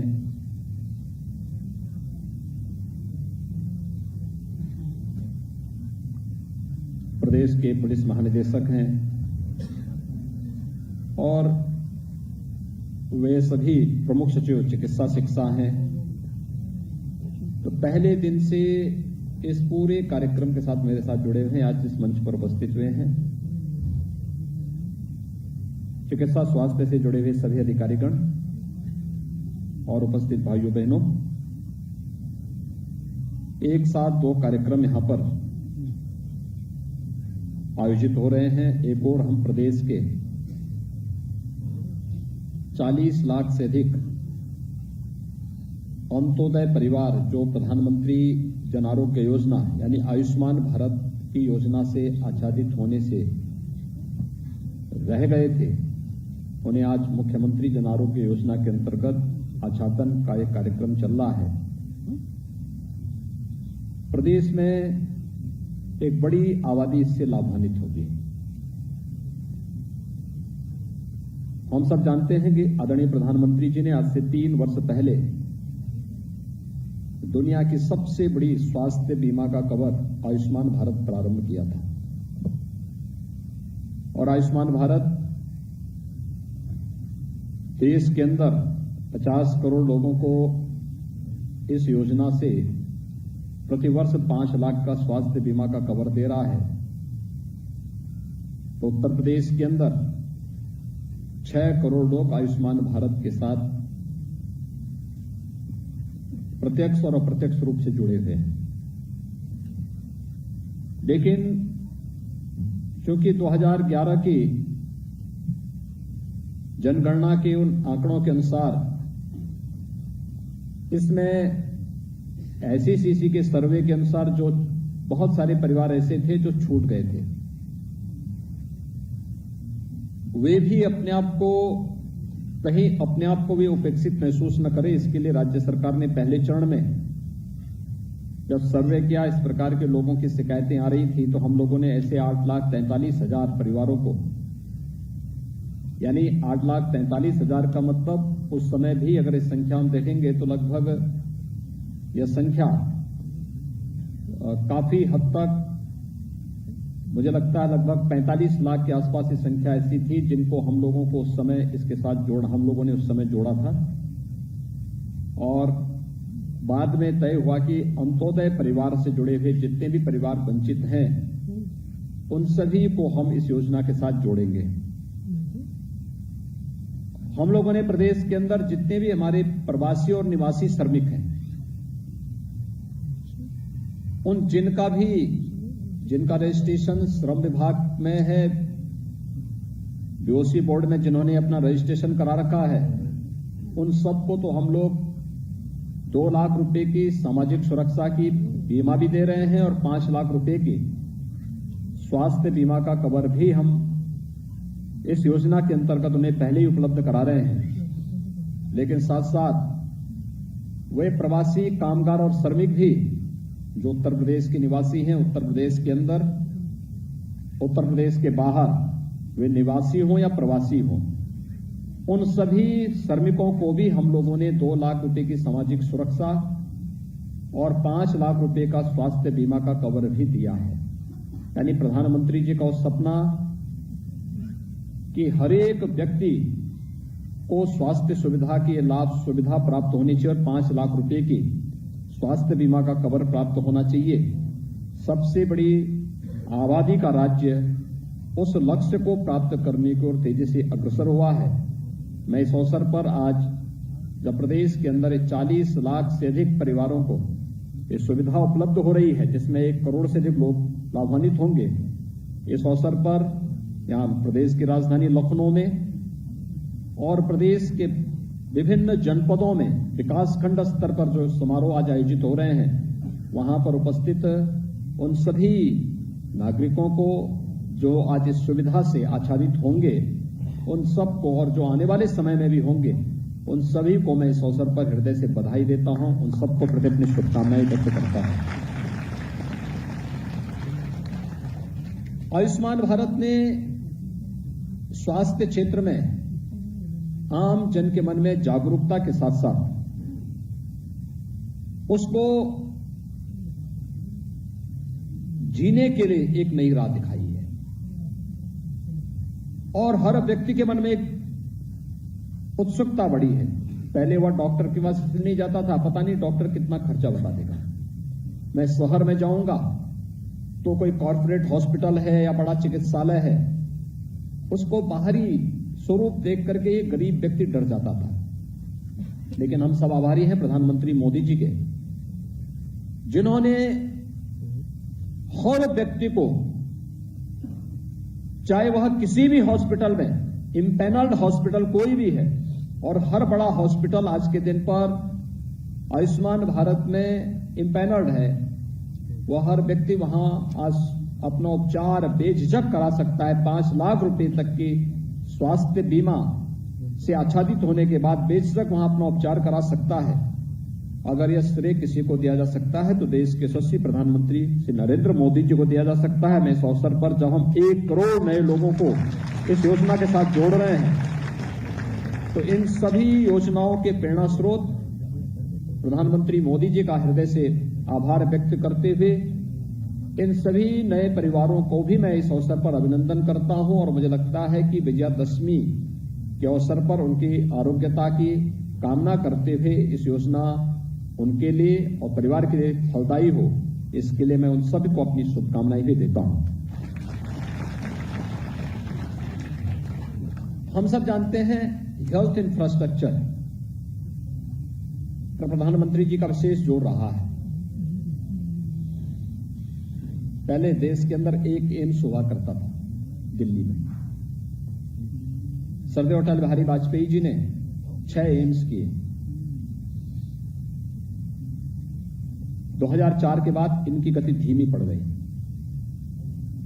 और हम सब आभारी हैं प्रधानमंत्री मोदी जी ने एम्स की संख्या 6 से बढ़ाकर के 22 तक कर दी है। यानी 1947 से 2099, 2001, 2000 तक कुल 1 एम्स देश के अंदर था। 1 एम्स बन पाया था। सन 2000 से 2004 के बीच में 6 एम्स पर कार्य प्रारंभ हुआ। लेकिन आज हम आभारी हैं प्रधानमंत्री मोदी जी के कि मात्र 7 वर्ष की एक छोटी सी कार्यावधि में देश के अंदर 22 तो एम्स का निर्माण हो रहा है या वे प्रारंभ हो चुके हैं।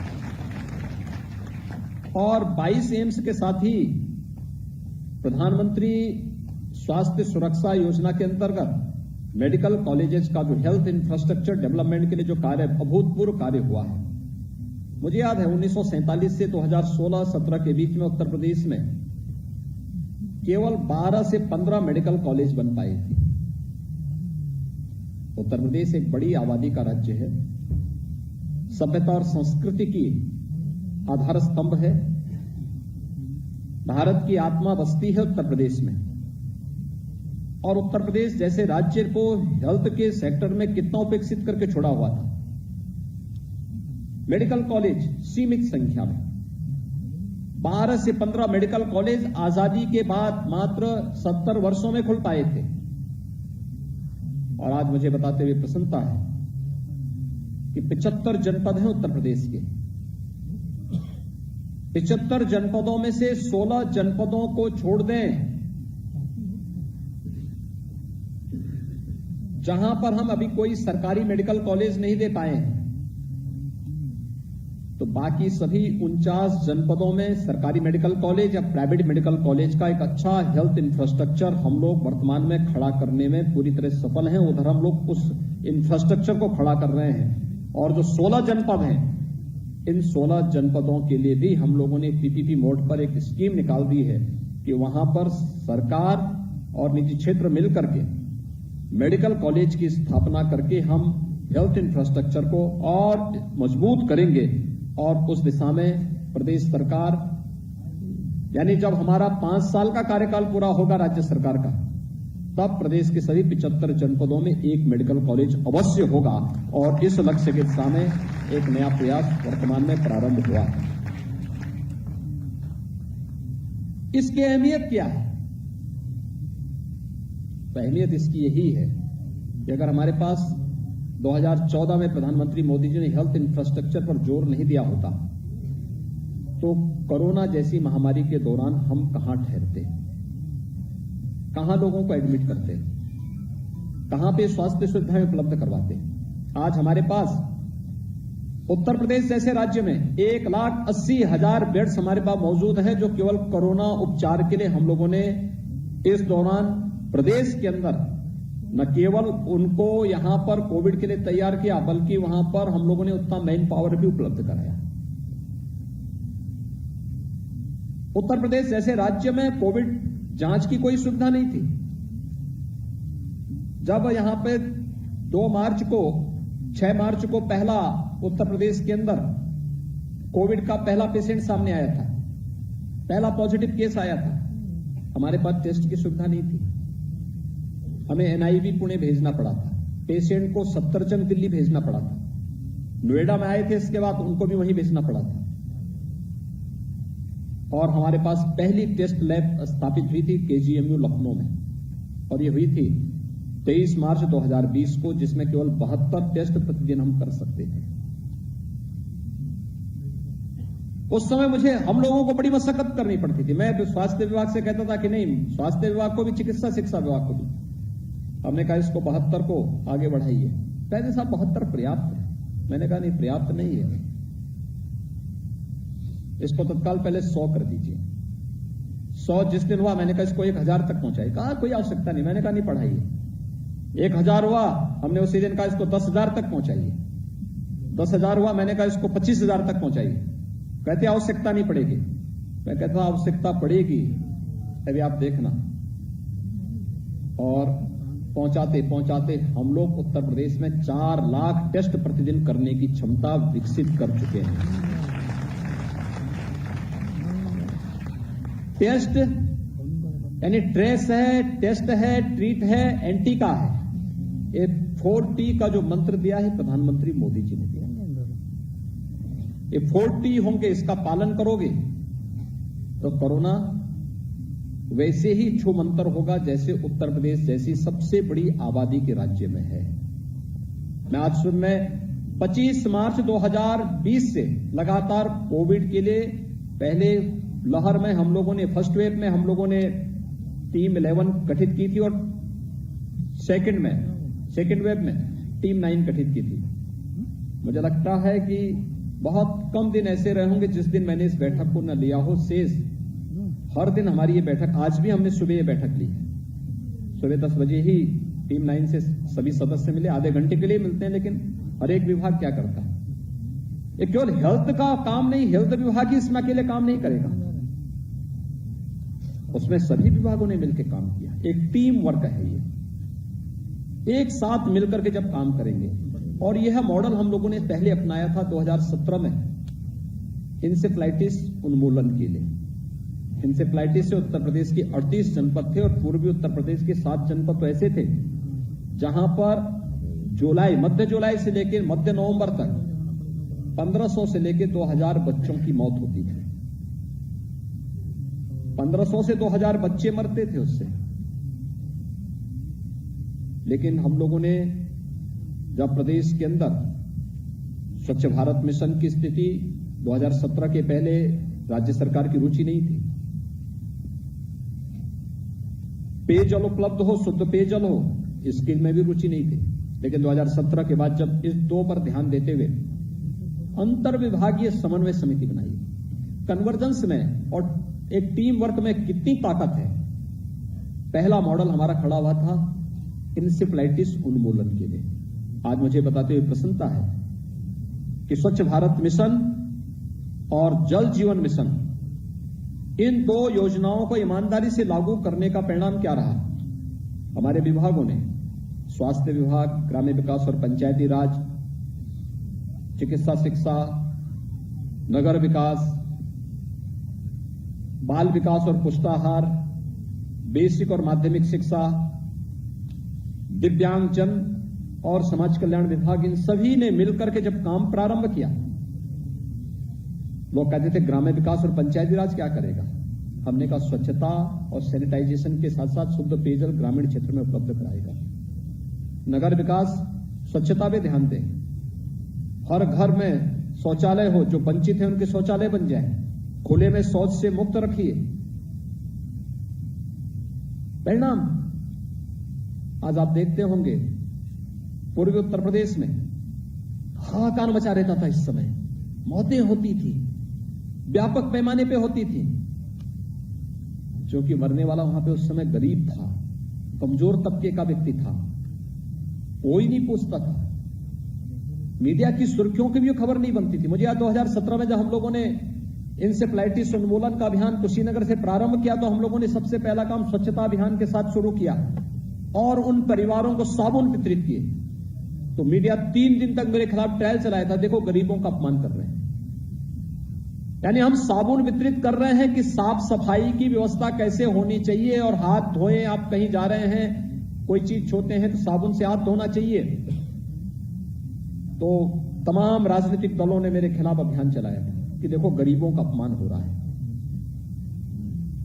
लेकिन हम लोगों ने उसकी चिंता नहीं की, क्योंकि हमारे सामने लक्ष्य था कि हमें इंसेफ्लाइटिस को अंतर विभागीय समन्वय के माध्यम से समाप्त करना है। और मुझे प्रसन्नता है कि कोरोना महामारी के दौरान भी हम लोगों ने इसको पूरी तरह रोका है और इंसेफ्लाइटिस आज के दिन पर पूर्वी उत्तर प्रदेश में 38 जनपदों में एकदम ना के बराबर है, पूरी तरह समाप्ति की ओर है। एक मॉडल जो खड़ा किया, वही मॉडल जब कोरोना की आहट हो गई तो हम लोगों ने उस समय कहा कि नहीं, अब कोरोना आ ही गया है तो हमको भी अपने यहां एक टीम, अंतर विभागीय समन्वय टीम बनानी पड़ेगी। और उसके लिए हम लोगों ने टीम 11 पहले चरण में गठित किया, दूसरे चरण में उसको टीम 9 में बदल करके और लगातार टीम, मैं यहां पर हूं नहीं हूं, वो टीम बैठती है और आपसी समन्वय के माध्यम से कहां पर क्या हो रहा है, किस विभाग के द्वारा क्या कार्य किया जा रहा है, तो लगातार मेरे पास उस पूरी समरी उसकी आ जाती है। लेकिन मैं जब लखनऊ में हूं तो मैं स्वयं इसकी समीक्षा लेता हूं, समीक्षा करता हूं। आधे घंटे के लिए बैठते हैं, लेकिन बैठते जरूर हैं और बहुत सारी चीजों पर चर्चा हो जाती है। उस समय इस टीम ने बेहतरीन कार्य किया है। हर एक स्तर पर हमारे सामने चैलेंज ज्यादा था, खासतौर पर आप देखे होंगे जो अभी यहां पे प्रोफेसर मणिंद्र अग्रवाल जी कह रहे थे, प्रवासी कामगार और श्रमिकों का। तो प्रवासी कामगार और श्रमिकाएं, उत्तर प्रदेश के अंदर 40 लाख से अधिक प्रवासी कामगार और श्रमिकाएं, इनको उनके घरों तक सुरक्षित पहुंचाना।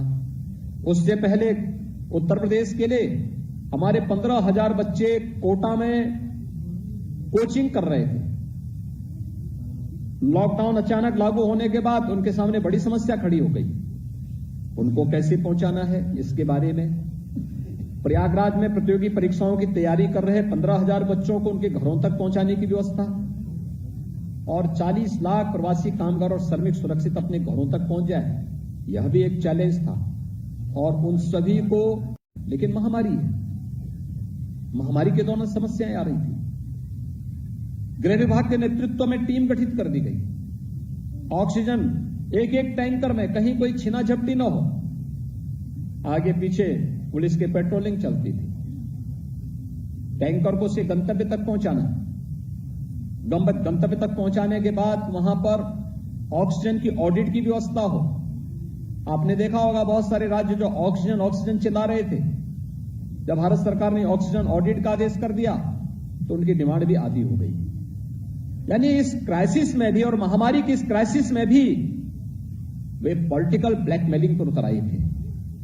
लेकिन जब टेक्नोलॉजी का उपयोग करते हुए उन लोगों से कहा गया कि नहीं, आप इसका पालन करिए, हम पर्याप्त ऑक्सीजन उपलब्ध करवाएंगे, भारतीय वायुसेना के विमान उपलब्ध कराए गए, भारतीय रेल के माध्यम से ऑक्सीजन के टैंकर आने लग गए, विभिन्न उद्योग जगत ने मुक्त हस्त से इसमें सहयोग किया।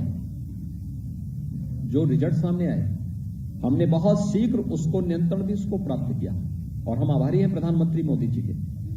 उत्तर प्रदेश को पीएम केयर से 127 ऑक्सीजन प्लांट उपलब्ध हुए, उसमें से 124 हम लोग प्रदेश के अंदर विभिन्न मेडिकल कॉलेज और हॉस्पिटल्स में अब तक लगा चुके हैं।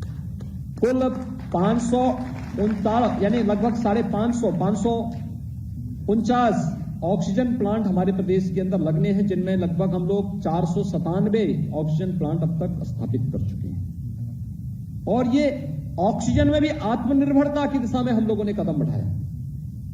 फर्स्ट वेव में हम लोगों ने उद्योग धंधों को पूरी तरह लॉकडाउन के कारण पहले चरण में बंद किया था 2 महीनों के लिए, लेकिन लगा कि नहीं, जीवन और जीविका दोनों को बचाना है। प्रधानमंत्री जी ने मंत्र दिया कि जीवन और जीविका दोनों को बचाना है। सेकेंड वेव में हमने कहा कोई उद्योग बंद नहीं होगा, कोई कार्यालय बंद नहीं होगा, हर एक जगह कोविड हेल्प डेस्क बने, कोविड केयर सेंटर भी बने, जहां 5-10 से कम कर्मचारी हैं वहां कोविड हेल्प डेस्क बनाए, इंफ्रारेड थर्मामीटर रखें, पल्स ऑक्सीमीटर रखें, आवश्यकता पड़ने पर ऑक्सीजन कंसंट्रेटर भी रखें। जहां पे 10 से अधिक कर्मी काम कर रहे हैं उनके लिए कहा गया कि वह कर्मचारी और श्रमिकों की संख्या के अनुपात में बेड्स भी रखेंगे। अगर उनके पास 25 तक कर्मचारी हैं या श्रमिक हैं तो वह कम से कम 2 बेड का कोविड केयर सेंटर वहां स्थापित करें, ऑक्सीजन कंसंट्रेटर भी रखें, हेल्प डेस्क भी बनाएं। वहां पे उनके पास इंफ्रारेड थर्मामीटर होना चाहिए, पल्स ऑक्सीमीटर होना चाहिए, इन मास्क होने चाहिए। आपके पास ठीक है तो बताइए, नहीं तो हम राज्य सरकार से उपलब्ध कराते हैं, CSR से उपलब्ध कराते हैं। और हर एक विभाग ने, औद्योगिक विकास विभाग उसको देख रहा था, MSME अपने विभाग को देख रहा था, जो बाहर से आने वाले श्रमिक हैं या प्रदेश के अंदर भी जिसको अपने स्वयं के कारोबार को आगे बढ़ाना है। PPE किट की क्राइसिस हुई, MSME विभाग ने PPE किट बनाना प्रारंभ किया, क्वालिटी की जांच करने के लिए यहां पे कमेटी गठित कर दी गई। ये सभी चीज एक साथ होते गए, लेकिन प्रेरणा थी प्रधानमंत्री मोदी जी की। इंटरेक्शन जिस रूप में प्रधानमंत्री जी ने किया, जिस रूप में मार्गदर्शन किया, एक एक चीज के बारे में व्यापक अध्ययन के बाद नीति आयोग से डॉक्टर विनोद पाल जी ने, स्वास्थ्य मंत्रालय भारत सरकार की ओर से जिस प्रकार की गाइडेंस होती थी, यूपी ने उसको अक्षरशः पालन करते हुए उसको आगे बढ़ाया और इसके कारण उत्तर प्रदेश अपना एक नया मॉडल खड़ा करने में सफल हुआ कि सबसे बड़ी आबादी का राज्य कोविड प्रबंधन का बेहतरीन चुनौतियों यानी तमाम चुनौतियों के बावजूद बेहतरीन मॉडल दे सकता है।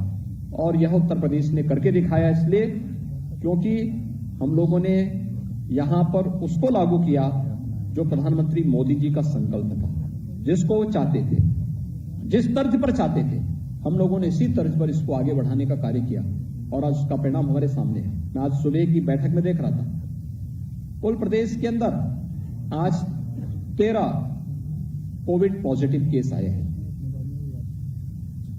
75 जनपद हैं, हमारे लगभग 40 जनपद ऐसे हैं जहां कोविड का एक भी पॉजिटिव केस नहीं है, यानी कोई एक्टिव केस नहीं है। आज 38 जनपद ऐसे हैं जिनमें एक भी कोविड पॉजिटिव का केस नहीं आया, लेकिन जो ये 13 केस आए हैं पॉजिटिव, मैं आज सुबह उन्हीं को देख रहा था, कहां से आए हैं तो पता लगा कोई महाराष्ट्र से आया है, कोई केरल से आया है, कोई कोलकाता से आया है, वहीं से आए हैं। और उनको हमारी जो टीम काम कर रही है अभी भी लगातार 72,000 निगरानी समितियां हम लोगों ने गठित की। ग्रामीण क्षेत्र में हर ग्राम पंचायत में 69,000 ग्राम पंचायतें हैं, इन सभी 69,000 ग्राम पंचायतों में 10 से 12 सदस्यीय टीम हमारी काम कर रही, जिसमें आंगनबाड़ी, आशा वर्कर, ANM, वहां के ग्राम प्रधान, पूर्व प्रधान, इन सबको मिलाकर के राजस्व के कर्मी, ग्राम्य विकास और पंचायती राज के कर्मी, ये सब मिलाकर के 11 से 12 सदस्यीय टीम वहां पे रहती है। डोर टू डोर स्क्रीनिंग करना, हर संदिग्ध व्यक्ति को मेडिसिन किट उपलब्ध करवा देना, अगले 24 घंटे के अंदर RRT की टीम भेज करके उनका टेस्ट करवा लेना, ये सभी काम एक साथ प्रारंभ हुए। 72,000 टीम को हम लोगों ने समय से, यानी फर्स्ट वेव के समय ही हम लोगों ने उन्हें infrared thermometer, pulse oximeter, mask, sanitiser ये सभी उपलब्ध करवा दिए और वे लगातार चलता रहा। सेकेंड वेव के बाद जब डॉक्टर मणिंद्र अग्रवाल का ही पहले एक बार आया कि थर्ड वेव तो आकर के रहेगी, हम लोगों के लिए चिंता का विषय बना। नीति आयोग ने भी कहा कि थर्ड वेव आएगी, सभी लोग चौकन्ना रहिए। और थर्ड वेव की चपेट में मुझे लगता है डॉक्टर विनोद पॉल जी का ही आया कि थर्ड वेव की चपेट में संभवतः बच्चे ज्यादा आ सकते हैं चपेट में, क्योंकि जो ट्रेंड अब तक देखने को मिला है, पहले में बुजुर्ग, सेकंड में युवा, थर्ड में बच्चे। तो इसको देखते हुए हमारी टीम ने विचार किया, हमने यहां पे एक एक्सपर्ट कमेटी गठित की और हम लोगों ने जून में ही बच्चों की भी, यानी 1 से लेकर के 5, यानी 0 से 1, 1 से 5, 5 से 12, 12 से 18, 12 से 16, 16 से 18 वर्ष इस एज ग्रुप को भी 4 वर्गों में विभाजित करके उनकी मेडिसिन किट भी हम लोगों ने गांव-गांव तक और हर मोहल्ले तक पहुंचाने का काम अपनी निगरानी समिति के माध्यम से किया। और मेडिसिन किट आज भी हम दे रहे हैं, आज भी वो कार्य चल रहा है। स्वच्छता, सैनिटाइजेशन, फॉगिंग, शुद्ध पेयजल की आपूर्ति के साथ साथ एक एक जगह की स्क्रीनिंग करना, एक एक जगह कार्य करना। हमने सभी उद्योग चलाए, हमने खेती बाड़ी का काम हमारा निरंतर चलता रहा, प्रोक्यूरमेंट का काम भी चला, एक भी गतिविधि को हमने रोकने नहीं दिया, लेकिन सतर्कता पूरी बरती, हर स्तर पर सतर्कता बरतने का भी काम किया। और आज जो कोविड के मामले आ भी रहे हैं, वे कोविड के मामले वे आ रहे हैं जो बाहर से आ रहे हैं। बाहर से आने वाली, कोई ट्रेन से आ रहा है, कोई प्लेन से आ रहा है, उनको तत्काल वहीं पे कैच करके उनकी जांच कराई जाती है। और लेकिन हमें अभी भी सतर्क तो रहना पड़ेगा। तो डॉक्टर विनोद पॉल जी ने कहा कि पता नहीं कब ये आ सकता है और सतर्कता आवश्यक है, क्योंकि पर्व और त्योहार में लोग फिर अपने गांव घरों की तरफ आएंगे, उस समय सतर्कता बहुत आवश्यक है। और मैं आभारी हूं प्रधानमंत्री मोदी जी का कि हम लोगों ने वैक्सीनेशन के लक्ष्य को भी प्राप्त करने के लिए जो कदम उठाए। उत्तर प्रदेश अब तक 8 करोड़ से अधिक तो टेस्ट कर चुका है और उत्तर प्रदेश में अब तक 11.5 करोड़ से अधिक लोगों को हम वैक्सीन दे चुके हैं, वैक्सीन की डोज दे चुके हैं। वैक्सीनेशन का लक्ष्य हमारे पास भी है। हम केवल, मैंने टीम को कहा, मैंने कभी स्वास्थ्य विभाग, इन्होंने कहा साहब 5 लाख टेस्ट हम प्रतिदिन कर सकते हैं। मैंने कहा यूपी जैसे स्टेट के लिए 5 लाख बहुत कम है, इसको बढ़ाइए। इन्होंने 10 लाख तक पहुंचाया, मैंने कहा 10 लाख से भी काम नहीं चलेगा। लोग 15 तक पहुंचे, मैंने कहा 15 से काम नहीं चलेगा। मुझे याद है उस दिन मध्य प्रदेश 20 लाख किया तो मैंने इनसे कहा, मैंने कहा आप लोग 30 लाख पहुंचे, और ये 30 लाख पहुंचे तो मैंने कहा इसको 40 लाख तक पहुंचा ही दीजिए। और मुझे याद प्रसन्नता है कि एक दिन 39 लाख टेस्ट भी यूपी ने किया है। हमारे पास क्षमता है, हम प्रतिदिन 40 लाख टेस्ट, 40 लाख लोगों को वैक्सीन देने का उतना अच्छा इंफ्रास्ट्रक्चर हमने विकसित किया है। वैक्सीनेशन सेंटर पे कोई भी जाता है, मुझे मैं हर तबके के व्यक्ति से मिलता हूं, मिला भी, हर व्यक्ति कहता साहब हम लोग जहां गए, किसी भी प्राइवेट हॉस्पिटल से अच्छी व्यवस्था हमें सरकारी व्यवस्था में देखने को मिली। आते हैं वहां पे, पहले उनको वहां पर रिसीव करने के लिए लोग रहते हैं, उनको बिठाया जाता है एक वेटिंग एरिया में, जैसे उनका नंबर आता है उनको वैक्सीन देने के बाद फिर ऑब्जर्वेशन एरिया में बैठते हैं आराम से। किसी को अखबार पढ़ना है, किसी को कोई आवश्यकता, वहां बैठ करके आधा घंटा वेट करके फिर वे लोग अपने घर की तरफ जाते हैं। और बहुत अच्छे ढंग से ये कार्यक्रम प्रदेश के अंदर चल रहा है, लेकिन हमें अभी भी सतर्कता तो बरतनी पड़ेगी। तो प्रधानमंत्री जी बार बार कहते हैं 2 गज की दूरी और मास्क जरूरी है। पर्व और त्योहार आ रहे हैं, अतिरिक्त सतर्कता बरतने की आवश्यकता है। बाहर से अतिथि आएंगे, लोग अपने गांव और घरों के लिए आएंगे, उसमें अतिरिक्त सतर्कता की आवश्यकता हम सबको पड़ेगी। और मुझे लगता है कि हर एक तबके के व्यक्ति को इसके बारे में बहुत ही सावधान होना होगा। मैं IIT कानपुर को धन्यवाद दूंगा, क्योंकि मैं हमेशा इस बात पे, प्रधानमंत्री जी भी इस बात को कहते हैं, आप जो भी करते हैं उसको आने वाले समय के लिए भी रखिए, सजो करके उसको डॉक्यूमेंटेशन करिए। और मैं इस टीम से कहता था कि आप अपनी उसको डॉक्यूमेंट तैयार करिए। इसका कैसे हो सकता है? मुझे याद है फर्स्ट वेव के समय जॉर्ज हॉकिंस विश्वविद्यालय ने हमारे इस पूरे प्रवासी कामगार और श्रमिकों के मॉडल को अध्ययन किया, और सेकेंड वेव में IIT कानपुर इसके लिए तैयार हुआ। IIT कानपुर ने इस दिशा में एक बेहतरीन प्रयास किया है। मैं IIT कानपुर के निदेशक और उनके साथ यहां पर इस पूरे कार्यक्रम के दौरान, क्योंकि जब कोविड की सेकेंड वेव थी तो प्रोफेसर मनिंदर अग्रवाल जी के द्वारा जो अपने द्वारा जो आंकलन किए जाते थे, जो बातें कही जाती थी, वह कभी अनुकूल होती थी, कभी प्रतिकूल दिखती थी, कभी हम लोगों को सुकून देती थी और कभी हम लोगों के मन में एक भय भी पैदा करता था क्या होगा। लेकिन फिर भी हम लोग सतर्क होकर लड़ते थे कि नहीं, हमें लड़ना है इस कार्यक्रम के साथ, हमें इसको आगे बढ़ाना है। और उन्होंने और उनकी पूरी टीम ने, IIT कानपुर ने और उनके साथ जुड़े हैं BHU से, प्रयागराज से, लखनऊ से, एक अच्छी टीम उनके साथ इस पूरे अध्ययन के साथ जुड़ी है। मुझे लगता है कि आने वाले समय के लिए ये मॉडल वर्तमान समय के लिए कोविड प्रबंधन से जुड़े हुए देश के अन्य राज्यों के लिए तो महत्वपूर्ण होगा ही, और मैं चाहूंगा कि स्वास्थ्य विभाग ये सुनिश्चित करें कि हर एक, यानी उत्तर प्रदेश के अंदर तो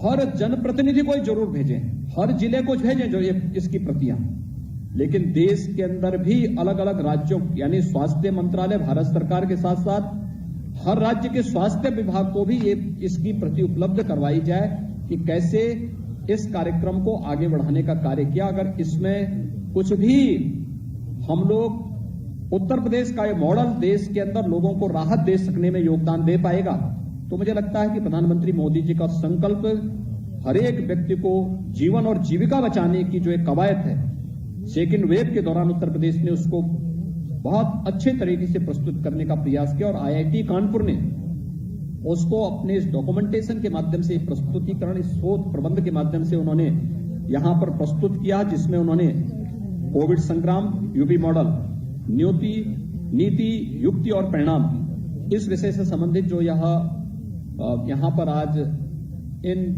2 यूपी मॉडल से संबंधित पुस्तकों का, उसका हिंदी और अंग्रेजी दोनों वर्जन का आज यहां पर एक साथ विमोचन हुआ है।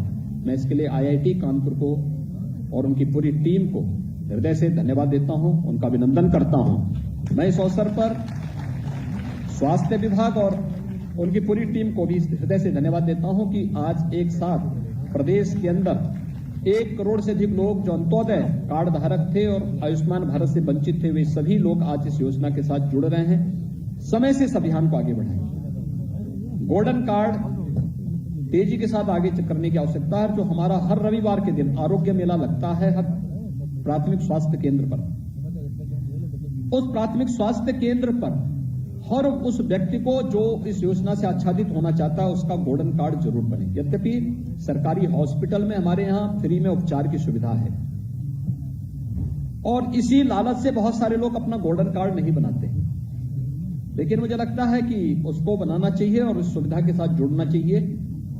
अधिक से अधिक लोग इससे लाभान्वित हो सकेंगे, हमें इसका लाभ, इसको आगे बढ़ाना चाहिए। मैं एक बार फिर से आज के इस अवसर पर, जब एक साथ ये 2 महत्वपूर्ण कार्यक्रम यहां पर हुए हैं, एक कोविड प्रबंधन में उत्तर प्रदेश का पर IIT कानपुर का शोध प्रबंध, और दूसरा अंत्योदय कार्ड धारकों को जो 40 लाख से अधिक परिवार हैं, जिनमें 1 करोड़ से अधिक लोग इससे लाभान्वित होंगे, उन सभी परिवारों को आज इस सुविधा का लाभ प्राप्त होगा। मैं प्रदेश के अंदर हर एक स्थल पर जुड़े हुए उन सभी उपस्थित भाइयों बहनों को मैं इस अवसर पर हृदय से बधाई देता हूं, उन सबकी आरोग्यता की कामना करता हूं, और इस योजना का लाभ ले सकें इस विश्वास के साथ वे लोग अपने कार्ड यथा समय बना सकेंगे।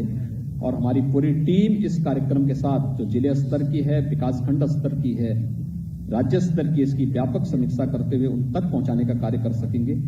तो इसको हम आगे बढ़ाने में और हर एक व्यक्ति को आरोग्यता के लक्ष्य को प्रदान करने में हमें सफलता प्राप्त होगी। एक बार फिर से मैं आप सबके प्रति इस शारदीय नवरात्रि के अवसर पर आप सबको शुभकामनाएं देता हूं। विजयदशमी की हृदय से अपनी मंगलमय शुभकामनाएं आप सबके प्रति व्यक्त करता हूं। धन्यवाद। जय हिंद।